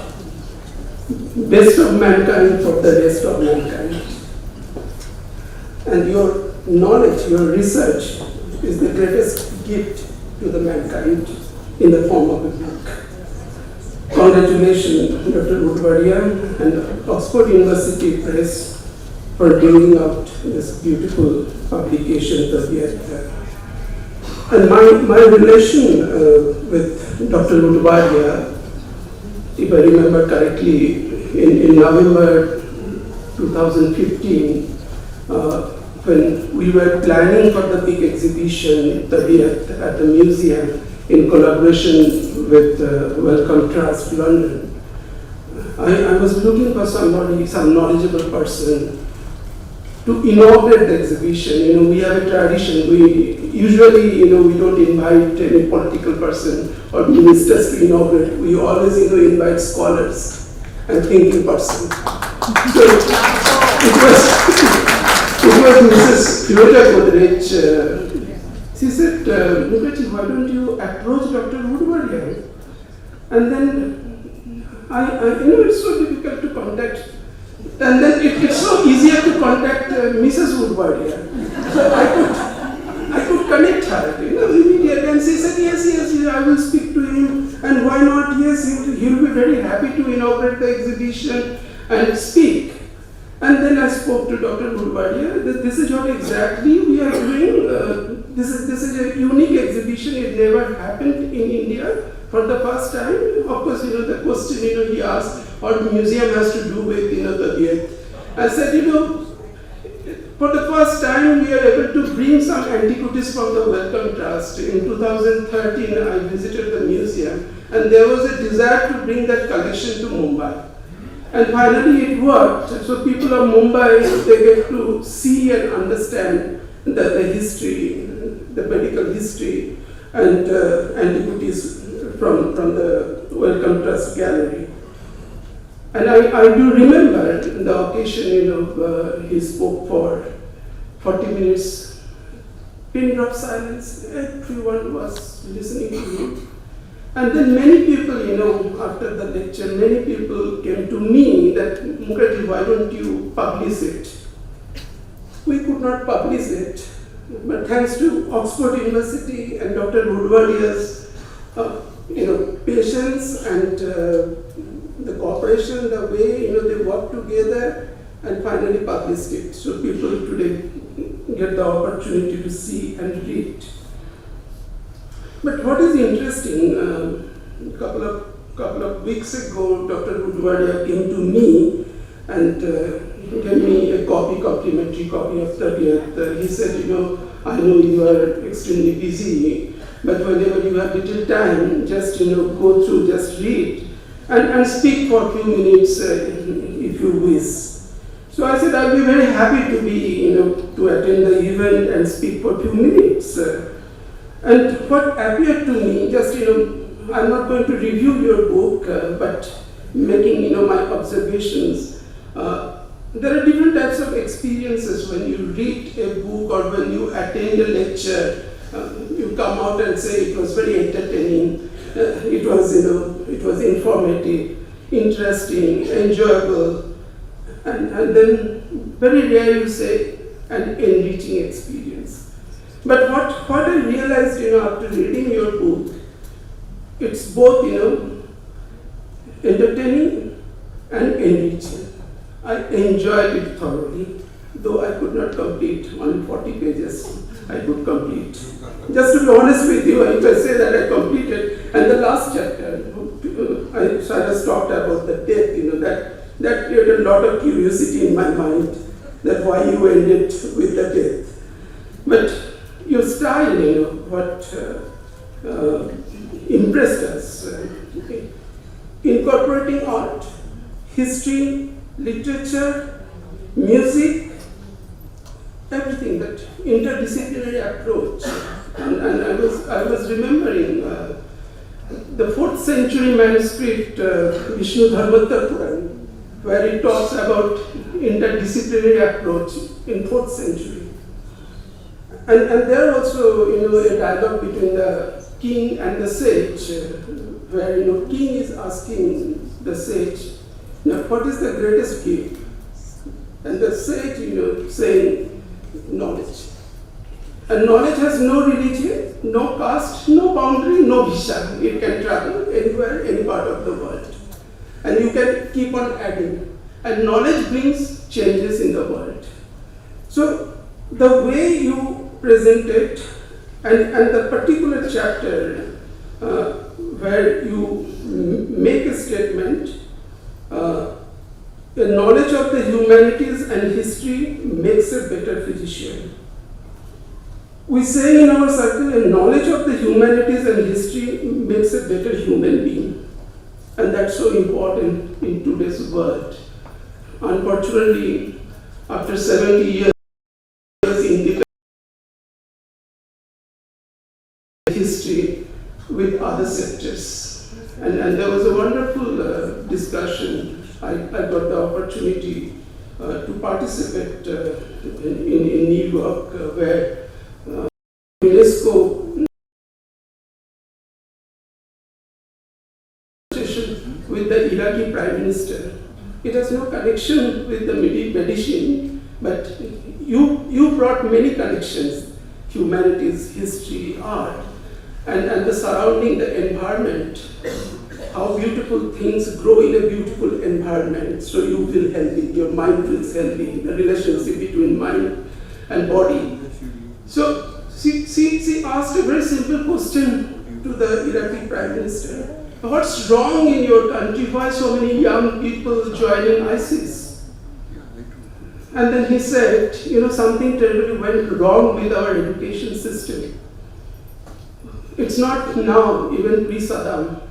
We could not equate history, humanities with other sectors. History was not incorporated. And what quoting insensitive technocrats. And if you do the survey, you see that you find most of the engineers and technocrats, they are joining ISIS. And then immediately I thought about my country. In most of the universities, what I did, quickly, some kind of study. In most of the Indian universities, not India, even Europe and America, whenever there is any crisis in the university, cut down budget from humanities. And, but science and technology not suffering. See that science and technology stays. So, this particular chapter, where you make a physician, touched me very much. And I personally feel that this is so important for the nation, for the country, for the universe. And I don't want to take much time. As I said that I was a little surprised.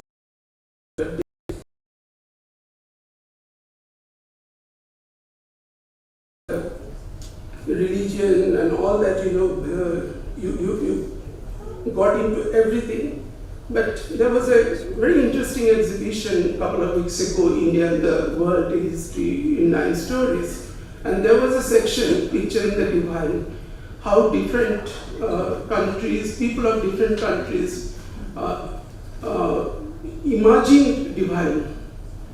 And two girls, a group of travel students came to the museum to see the exhibition, and they were looking at gods and goddesses from different countries, and the kind of discussion, the conversation was going on that I'm Hindu and we have Shiva, Vishnu, Brahma and all that, and then the other girl, she said recently our God. And then another girl joined in the conversation, and I was there, standing behind them and listening to them. She said, why you are fighting? ये तो इंसान ने इनको बनाया, and that is so true. We, man gave birth to religion. Man made God. It's not that God made us. That is the fact. And there was no religion in Mesolithic period, Paleolithic period. If we come to know about the religion, we come to know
therefore, evokes and brings back 1200 years and tells the people of India that yes, we continue to live by this promise.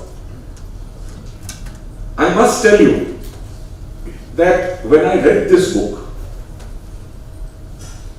what came to mind almost immediately was a book by Stefan Zweig, which is called The Tide of Fortune. Now, Stefan Zweig was a German Jew who left Germany when Hitler took over as Chancellor. He lived in London for a short while, landed up ultimately at Rio de Janeiro, and unfortunately in the year 1942 committed suicide with his wife. He is one of the most brilliant writers I have ever read. He actually paints in words, if you can think of such a concept. And this delightful book of essays which he wrote, called The Tide of Fortune, was what immediately came to my mind when I read Dr. Udwadia's book. This lovely book speaks of the turning points in history. It begins with the death of Cicero.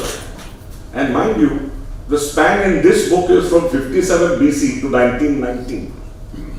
Dr. Udwadia's book spans 5,000 years because it begins with Imhotep, which is 3,000 years, 3000 BC, and continues until the present day. But interestingly enough, going back to Stefan Zweig begins with Cicero's death and the death of democracy, therefore, in Rome. The second fabulous essay in this book speaks of the fall of Byzantium. Now, as you know, Byzantium was the Eastern Roman Empire which continued for 1,000 years after Rome fell.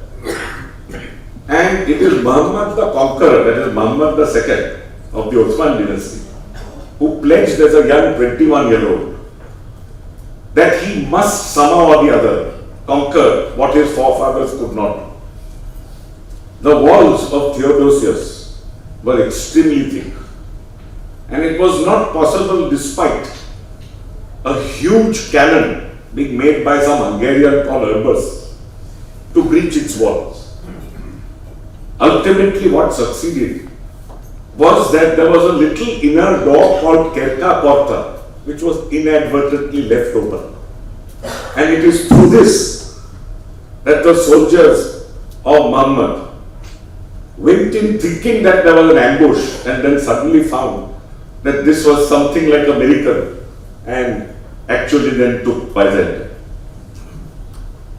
There were 12 essays in this book, and another couple of essays were so beautifully written. The one on, for example, how Napoleon lost water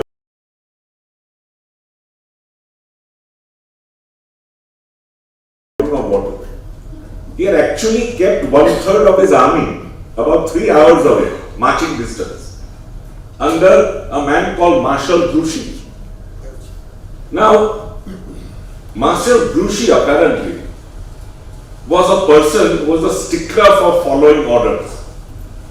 And he was told that he was to await the Prussian army under General Blucher. Now, General Blucher didn't come the way that he was supposed to, came by some other way. And everybody, including Marshal Grouchy, could hear that there was a massive battle going on 3 hours away.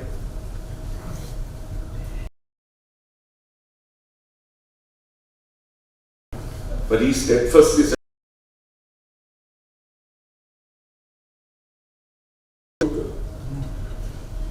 and thus went Waterloo. Apart from these delightful stories, there's another one of Cyrus Steele, a man as indomitable in energy and character as Dr. Udwadia. Cyrus Steele was a man who laid this cable 5 times before it could ultimately actually transmit messages. There were 4 complete failures. He somehow or the other indomitably stood up, went on kept on coaxing and cajoling his shareholders until finally the cable got laid in 1865.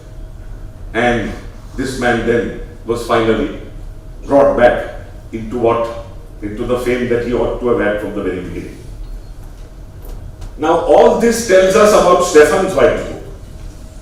But when we come to Dr. Udwadia's book, I found surprisingly enough that the prose was extremely lucid and extremely beautiful.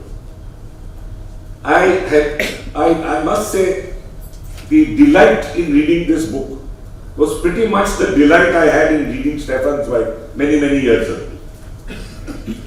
Of course, you've been told about the book. And now I intend to read certain portions of it to show you what exactly I mean. The first essay, as you have been told, is the essay on the knowledge of humanities and history, which is most important, not only for doctors, but I think for all professionals down the line. What is very interesting is what he says at the very beginning, when I read it to you. A physician familiar with the history of medicine is better equipped to do so. He adds wisdom to knowledge, art to science, and humility to his prowess, and awareness of medical history also.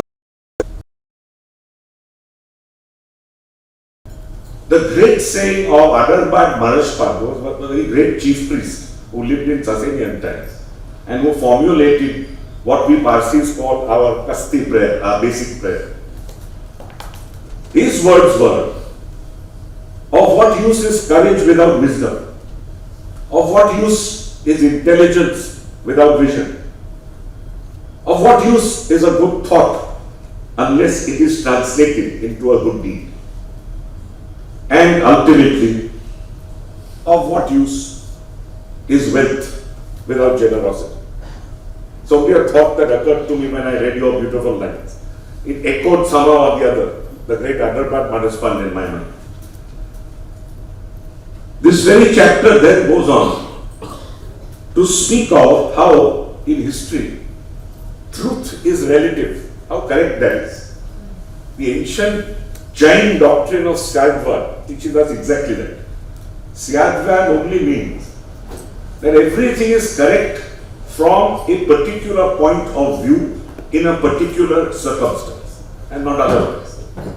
Take the famous example of, for example, the blind man and the elephant, well known to all of you. Each one touches some part of the elephant and then describes it as he touches it. One says that the trunk feels like a python. The person who touches the tail says it feels like a viper, and so on and so forth. Everybody says everything except that it is an elephant. And what is important is that the Jain doctrine says that each one of them is correct, not that each one of them is wrong. Each one of them is correct because given the circumstance that they are blind, and given the fact that they felt something and truly narrated what they felt, they spoke the truth. So this comes out again very pithily and very well, very early in this chapter. And now of course we come to the great Imhotep. This is what Dr. Udwadia says about Imhotep. His name was Imhotep, meaning he who comes in peace. One could not even today find a more multifaceted personality. He was vizier to the pharaohs Joseph and also his architect and high priest. He was renowned as a sage, philosopher, scribe, artist and astronomer. He built the first step pyramid at Saqqara, the oldest extant stone structure in the world. He introduced bas reliefs at the fluted shaft, symbolizing Egyptian art and architecture for millennia to come. Above all, he was a great physician, learned and kind, and the wider learning and practice of the humanities undoubtedly enhanced his qualities as a physician. When he died, Egypt wept. People lined the banks of the Nile in grief, as his body was taken down the river in a ceremonial barge. Egypt deified him as their god of medicine within a few generations of his demise. I may only add that he was only one of two commoners in Egypt to ever have been deified. And interestingly enough, he built his own tomb, also at Saqqara. And after King Joseph died, served his son, King Second Ket, and built his unfinished pyramid. Apart from his being a great human being, a great physician, a great doctor, he was actually the inventor of the pyramid. Having been told about Imhotep, we are then taken on to the great persons who, through observation, and this is what is important, far removed, as Dr. Udwadia puts it, from randomized double-blind trials, who brought medicine to what it is. And he puts it beautifully. He says, we are Jenner, who discovered smallpox through a simple smallpox vaccination, through a simple observation that those contracting cowpox were immune to smallpox. Pasteur, who enunciated the germ theory of medicine, stating that each disease is caused by a specific microorganism and that a vaccine prepared from the specific organism could prevent the specific disease caused by the microorganism. Semmelweis, who proved that doctors could, by doing the simple thing of washing their hands, sharply reduce mortality. Lister, who discovered that dressing wounds with an antiseptic solution, which I may add is carbolic acid, could prevent infection, and who introduced the concept of asepsis in the practice of surgery. And finally Fleming, who observed that the growth of staphylococcus in a petri dish was decimated by the accidental growth of a fungus around the colony of this bacteria. Those who are lawyers among us will remember the famous case of Carlyle versus the Carbolic Smoke Ball Company. It's a case of 1893. And the facts were extremely peculiar, but it laid down once and for all every single important part of the formation of contracts.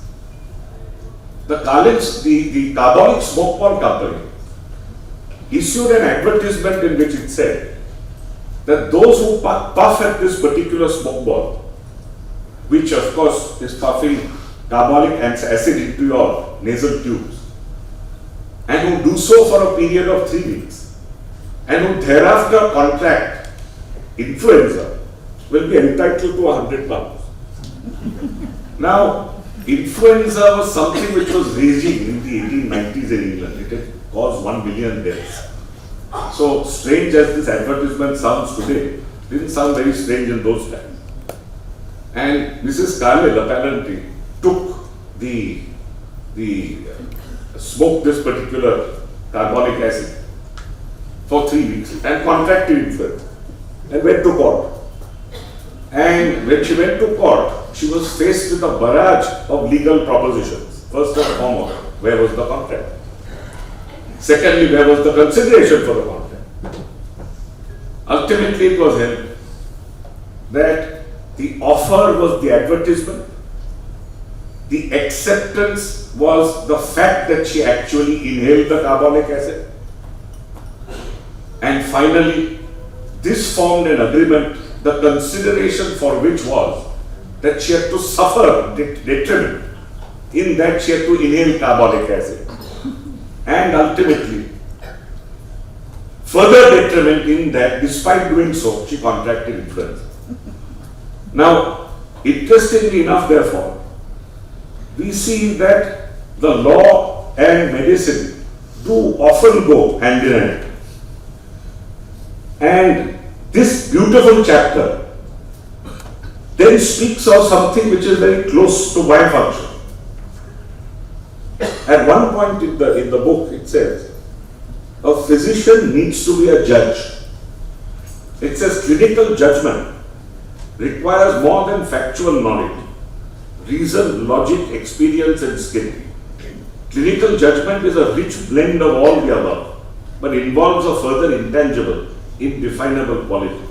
A quality that encompasses faith, charity, hope, and compassion. A quality that has a deep understanding of human nature. A quality that can reach out to and sustain the shattered morale or the broken spirit of a seriously ill human being. I may also add that speaking as a judge, maybe a judge needs to be a physician. He needs to diagnose what exactly has gone wrong in the case before him and between the parties before him, and ultimately needs, diagnostically speaking, to set it right.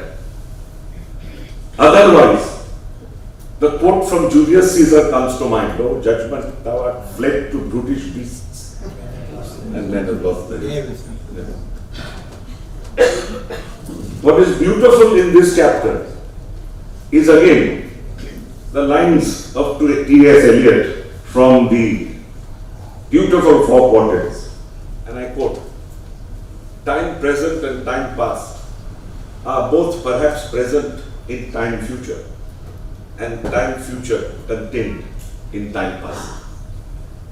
The chapter ends with this extremely beautiful saying. In Greek mythology, the guardian of time was a two-headed god called Janus. You've already been told this. With one head he looked at the past and gave the wisdom of his hindsight to man. With the other head he looked into the future, and if there was a man brave enough to step forward into the unknown, he gave him the benefit of his foresight. Yes, ladies and gentlemen, to put it in Churchill's words, the further backward you can look, the further forward you can see. Beautifully put. After this we come to the fight against infection. Now here again, you get into all the greats of the past. You start with Gustav Hedley, who actually began, and he was a 19th century man, who actually stated that it isn't humors, but it is microorganisms that really cause infection. Semmelweis is spoken of again. Louis Pasteur is spoken of in great detail. Incidentally, Pasteur was a chemist and not a doctor. And ultimately, it is he who actually found the vaccine not only for smallpox but for anthrax. Really. And there's that famous instance of a boy called Meister who 12 days after a bite from a rabid dog got saved by this particular vaccine. Ultimately, Dr. Udwadia says, and I suppose with a twinge of remorse, that he is the greatest Frenchman and was voted as such, even greater than Napoleon. I must tell you now, share with you a little thing that happened between us. I knew that Dr. Udwadia adored Napoleon. So do I. And at one point, I asked him whether he had read a particular biography. And he said he hadn't. So I sent it to him. It was a biography written by Bourrienne, who happened to be one of Napoleon's very early comrades at arms, who had studied at the same school, École Militaire, and spoke of the emperor as a young man, gave us lots of insights that others don't give us, and as a person who then served as his secretary until he became emperor. You will remember that he first, after he fled from Egypt, on the 18th Brumaire, which is what the revolutionary calendar at that point was, actually attempted to speak to the deputies, and his brother Lucien was president of those deputies, to convince them that the 5 directors who ruled France at that point of time were utterly corrupt and didn't deserve to rule. At this most crucial point, Napoleon faltered. He stuttered, he stammered, people started hooting him. And it is Lucien, the brother that he favored the least in later life, who somehow or the other managed to bring in the troops and save the day. After he brought in the troops and saved the day, he went on to become first consul, where he did his greatest work, which is laying down the Code Napoleon. As a lawyer, I can tell you, it's a masterpiece. And it was actually the handiwork of a man who had never studied law.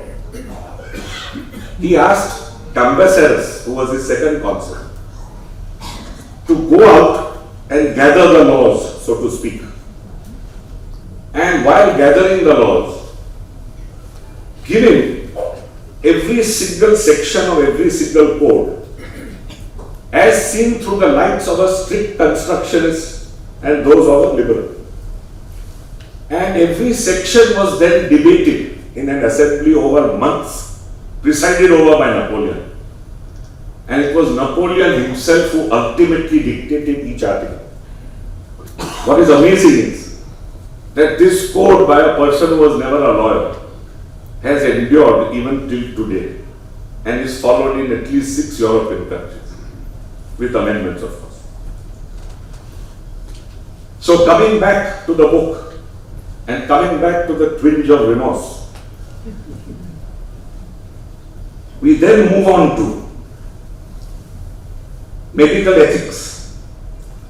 I can see that Dr. Udwadia, you have grappled with this. I could feel it when I read it. And what is very beautifully stated is at two pages which I want to read to you and share with you. One is under the subhead Beneficence and Non-Maleficence.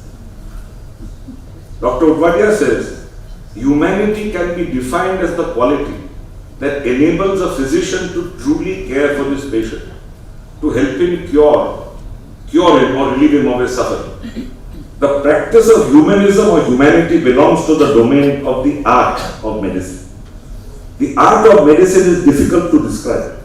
It cannot be quantified as can its science. It consists of qualities of the heart and mind, which enable the physician to truly empathize with the patient.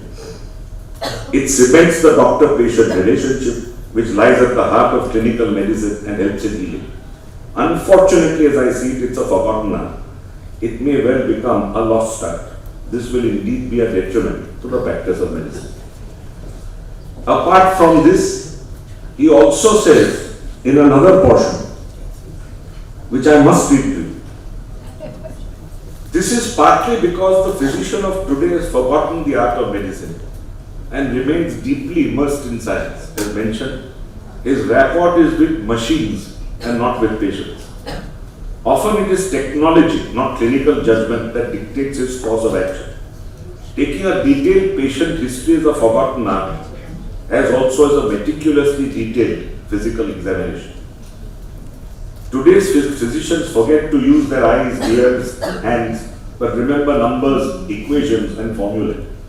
Expensive investigations and modes of treatment are ordered even when simple tests and simpler measures would easily suffice.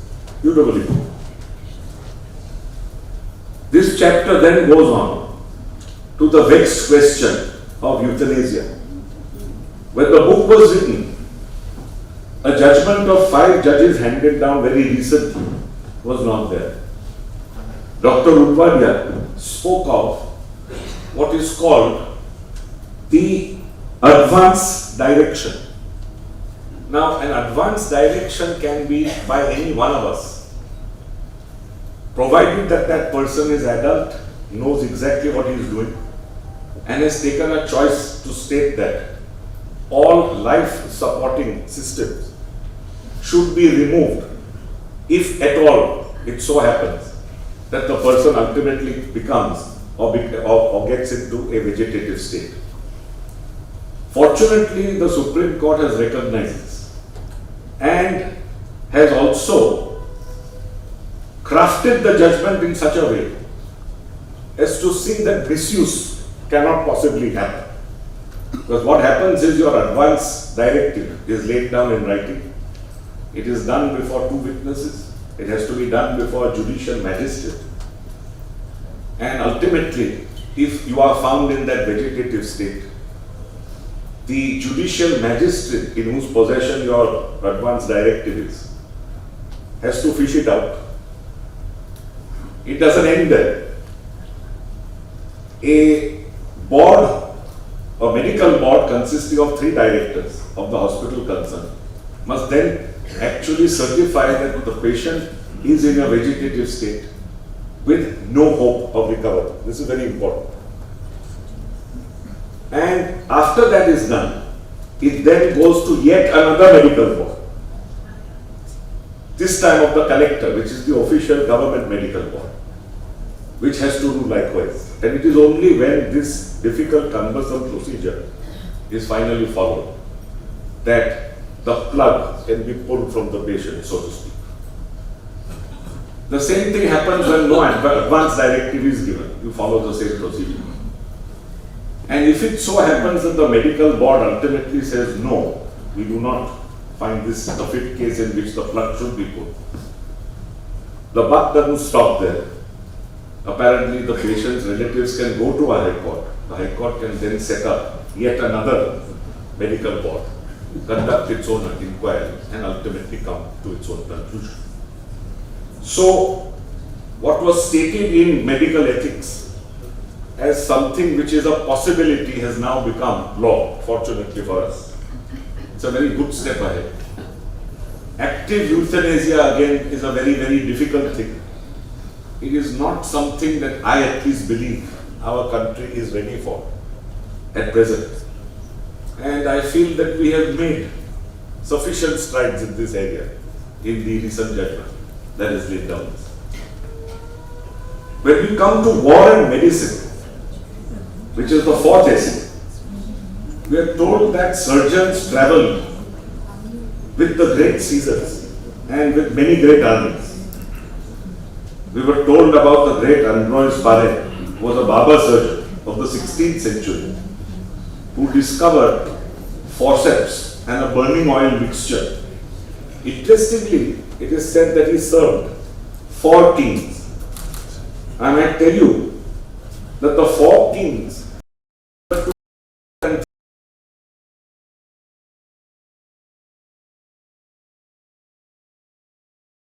a lady has been a queen and a queen mother 4 times over. It was Catherine de Medici.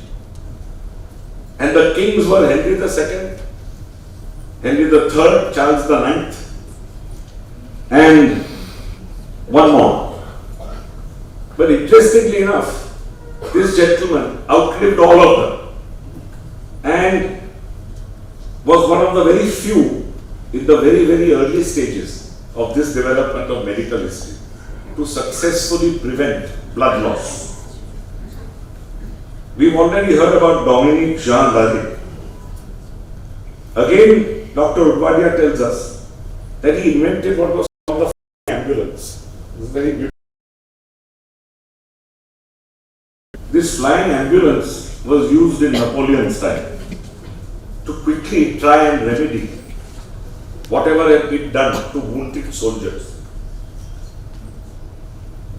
The Duke of Wellington apparently was so impressed by these ambulances that he orders his men not to fire at them. And Napoleon is also at the Battle of Borodino supposed to have made this gentleman perform as many as 202 amputations over a continuous period of 24 hours without sleep or rest. These are very interesting little nuggets that we get from these essays. Apart from this, we are also told that chloroform, which we take for granted, was really introduced during the Crimean War. Now, many things were introduced by that war, including the Victoria Cross. The Victoria Cross was made from some very cheap bronze metal from captured Russian guns which were made in China. And you have a little block of this metal even today. Interestingly, it tells you what really defines what intellectual property in law is. Because this cheap little bit of bronze, when it is actually carved out from this bit of metal, probably costs about £1 if it were to be sold in the market. The moment it is awarded, it becomes billions of dollars. And at that point of time, in the Crimean War itself, 118 such Victoria Crosses were awarded. During our mutiny, the highest number ever awarded in a particular conflict was 24, the siege of Lucknow. And one other interesting thing is that Kavanagh, an Irishman, was a civilian. He was one of the very few, there are 5 civilians ever who have been awarded this cross. He was one of the very few early ones, because apparently he could speak Hindustani, and having blackened his face, he crossed the Gomti river at night in order to tell General Lake at the other end that these persons were all suffering in the residency, and was able to come back alive. Now, apart from the Crimean War, chloroform, Victoria Crosses, etc., we are told something astonishing and staggering. 40 million people died in World War I, of whom 10 to 15 million were military personnel, the rest were civilians. Equally, 72 million died in World War II, of whom 25 million were military personnel. And we were then told in this book that it is disease actually that killed more people than the World War itself until World War II. And one of the reasons for this is that on and after D-Day, somehow or the other, because penicillin was something which could not clinically, though discovered in 1928, could not clinically be produced, mass produced. It started being mass produced not in the UK but in the US, and as a result became available towards the end of the world and saved a lot of lives. We are also told another interesting thing about a brigand called Pizarro who conquered Peru.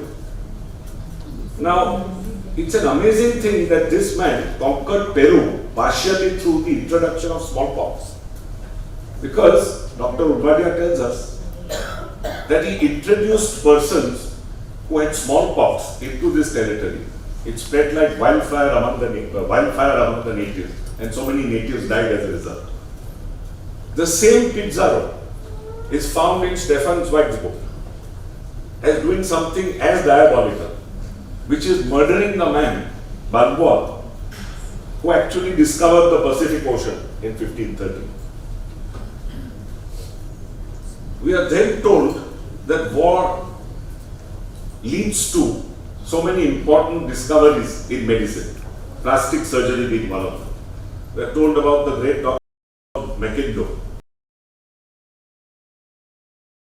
Interesting, from Will Durant's Lessons on History, that in 3,241 years, only 268 years were without wars. It's an incredible thing, which shows that we are wedded to war, and it is something that mankind perhaps will not be able to shake off so long as mankind exists. When we come to chapter 5, which is TABIYAT itself, Dr. Udwadia has told you about the great Sushruta and Charka. Another speaker has spoken about the black ants that were used for suturing. And ultimately, there are 2 portions of this which I wish to read to you. One of them is Einsteinian in its nature, because Dr. Udwadia wishes, just as Einstein wished at the end of his life, that there be some unified field theory to unite all theories. There should be some unified medicine theory, where somehow or the other, all the different schools of medicine can come together and produce the best from each of them, so that a particular doctor may utilize the best from all of them. He puts it beautifully, he puts it this way. Let me just read to you. He says, treatment in Western medicine right up to the first quarter of the 20th century chiefly consisted of causing the patient to purge, sweat and starve. He then goes on to state that great individuals such as Newton, Kepler, etc., Vesalius, Harvey, who discovered circulation of the blood, Pasteur, Koch, etc., all ultimately brought about the great revolution that we find in Western medicine. Comparing it with Ayurveda, he says after 1000 CE, and in particular during the latter half of the 18th, 19th and 20th centuries, Ayurveda fell into a mire. It fell asleep. Perhaps the poet's words aptly bring this out. The East bows low before the blast in patient deep disdain and waits till the plundering legions pass and plunges into thought again. That's one. And finally, the dream of this unified medicine at page 122, where Dr. Udwadia says, perhaps a day will come in the distant future when the best aspects of all systems of medicine and medical practices will be amalgamated and presented to the world as one unified system, embodying the art and science of healing. A universal medical code. This is a utopian, futuristic dream. We cannot, however, await this. Chapter 6 deals with the Lady of the Lamp, Florence Nightingale. We are told that thanks to her efforts, from the time of the Crimean War in which she served as a nurse until the First World War, mortality rates fell from 40% to 2% when they were caused by infections. We are also told that life expectancy in 1854, which was 39 years, became 55 years in 1920. The most interesting chapter from my point of view was the music chapter, chapter 7. Now, Dr. Udwadia tells us that in Paleolithic paintings we find dancing figures and flutes made from stone. I agree with him. There is no doubt whatsoever that music is the greatest of all the arts. And it is the one thing that brings us into communion with the Almighty. The greatest works of the greatest composers are all dedicated to the Almighty. Bach's B minor Mass comes to mind. The Matthew Passion comes to mind. Mozart's Requiem comes to mind. Beethoven's Missa Solemnis, which Beethoven incidentally considered his greatest work, sister work of the Ninth Symphony. And what was inscribed on it was fabulous, from the heart to the heart. Brahms's German Requiem, etc., one could go on.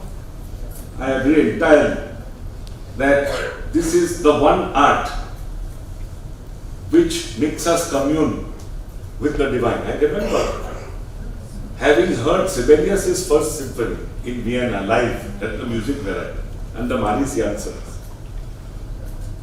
I can tell you that for 3 days I was actually in heaven on earth. Having heard that symphony, it did not leave me for 3 full days. And one sort of experienced the chit or anand or bliss or whatever that you can experience perhaps in the next birth. I have experienced it in this and for 3 days running. Another interesting thing is told that the origin of music may perhaps be from the time that the child was an infant in the mother's stomach. Now I can vouch for this because my older daughter Nina, who is extremely musical, was in her mother's stomach, and I think she was about 7 months pregnant at the time. And we had gone to the Homi Baba auditorium to hear a string quartet. The moment the quartet started playing, the child kicked inside. The moment it stopped, the kicking stopped. And this happened movement after movement. So it was very clear that the quartet was playing as much for Nina as a 7-month infant inside her mother's stomach, as it was for us. Another beautiful insight is how opera happens happens to be larger than life and larger than theatre. Of course it's larger than theatre. Because not only is it the spoken word, it is also music. And the combination of the two can produce masterpieces like Wagner's Ring, which are described as musical dramas. I don't know how many people here in the audience have heard the entire. It's a 15-hour experience, depending upon the conductor, who go up to 17 hours.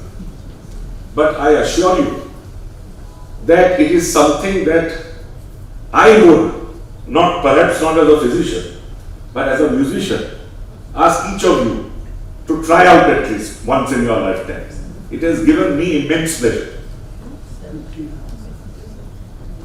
Music and mathematics is another interesting insight that Dr. Udwadia speaks about and quotes Hardy. But at 166, there is one very interesting passage which I must read to you, of how art differs from science. Dr. Udwadia says, many would consider the views of Plato and Aristotle outdated. They mention that the history of the world is a chronicle of change, and this holds good for both the arts and the sciences. Just as the old ideas of the physical world we live in have been replaced and superseded by the discoveries of scientists like Copernicus, etc., old art must give way to new. But this is not so. Art differs from science. In music, for example, great music of the past remains great today. The music of Bach has not been displaced by that of Mozart, nor has that of Mozart been displaced by Beethoven, nor that of Beethoven supplanted by Rachmaninoff or Shostakovich.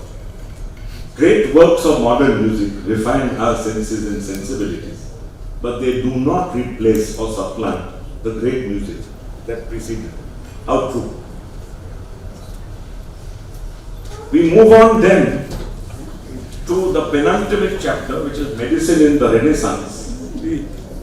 And here, doctor speaks of Galen, he's already spoken of it, Vesalius, Paracelsus, etc., and of course, the great Leonardo da Vinci.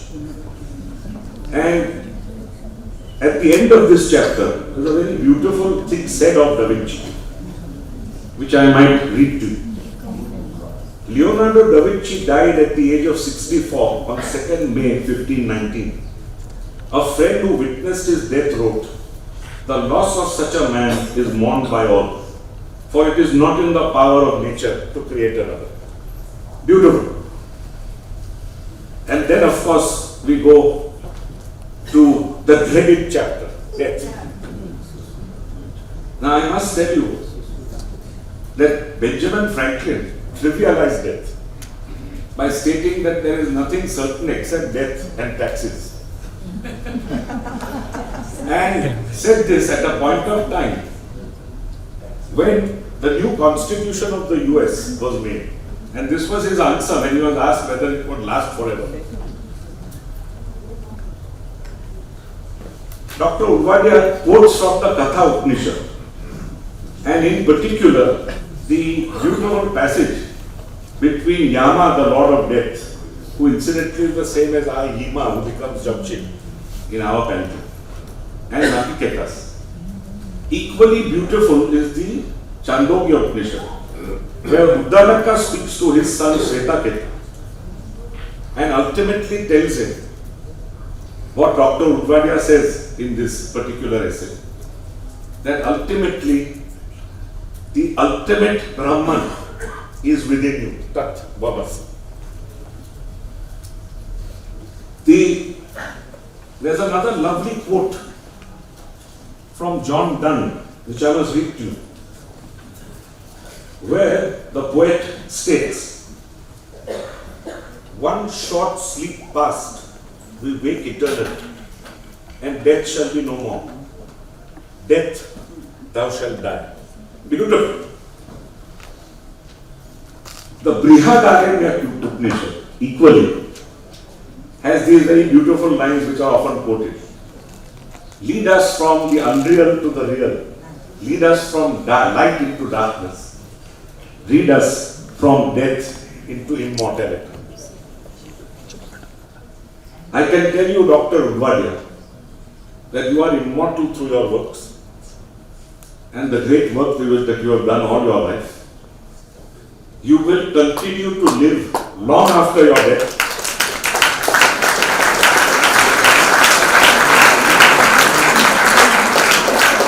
And in the words of Samuel Butler, yet we meet and part and meet again, where dead men meet on the lips of living men. Thank you very much for everything.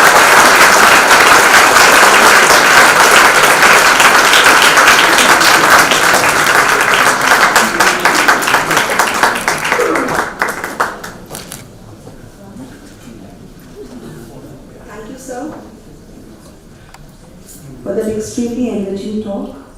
And now, ladies and gentlemen, to conclude, it's been a remarkable evening, one which would have not been possible without the hospitality of the Taj Group. On behalf of Dr. Udwadia and our team, I express my sincerest appreciation for their effort and care. A special thanks to all our dignitaries on the dais for sparing the time and being with us this evening. Thank you, Dr. Udwadia, for continuing to inspire us, guide us, and for penning such a beautiful book, one which transcends from medicine to music and beyond.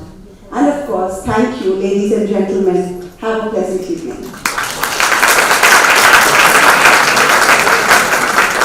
Please join us for refreshments.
Who's the backdrop here? Take this backdrop. Let me check it. Just get a A for running.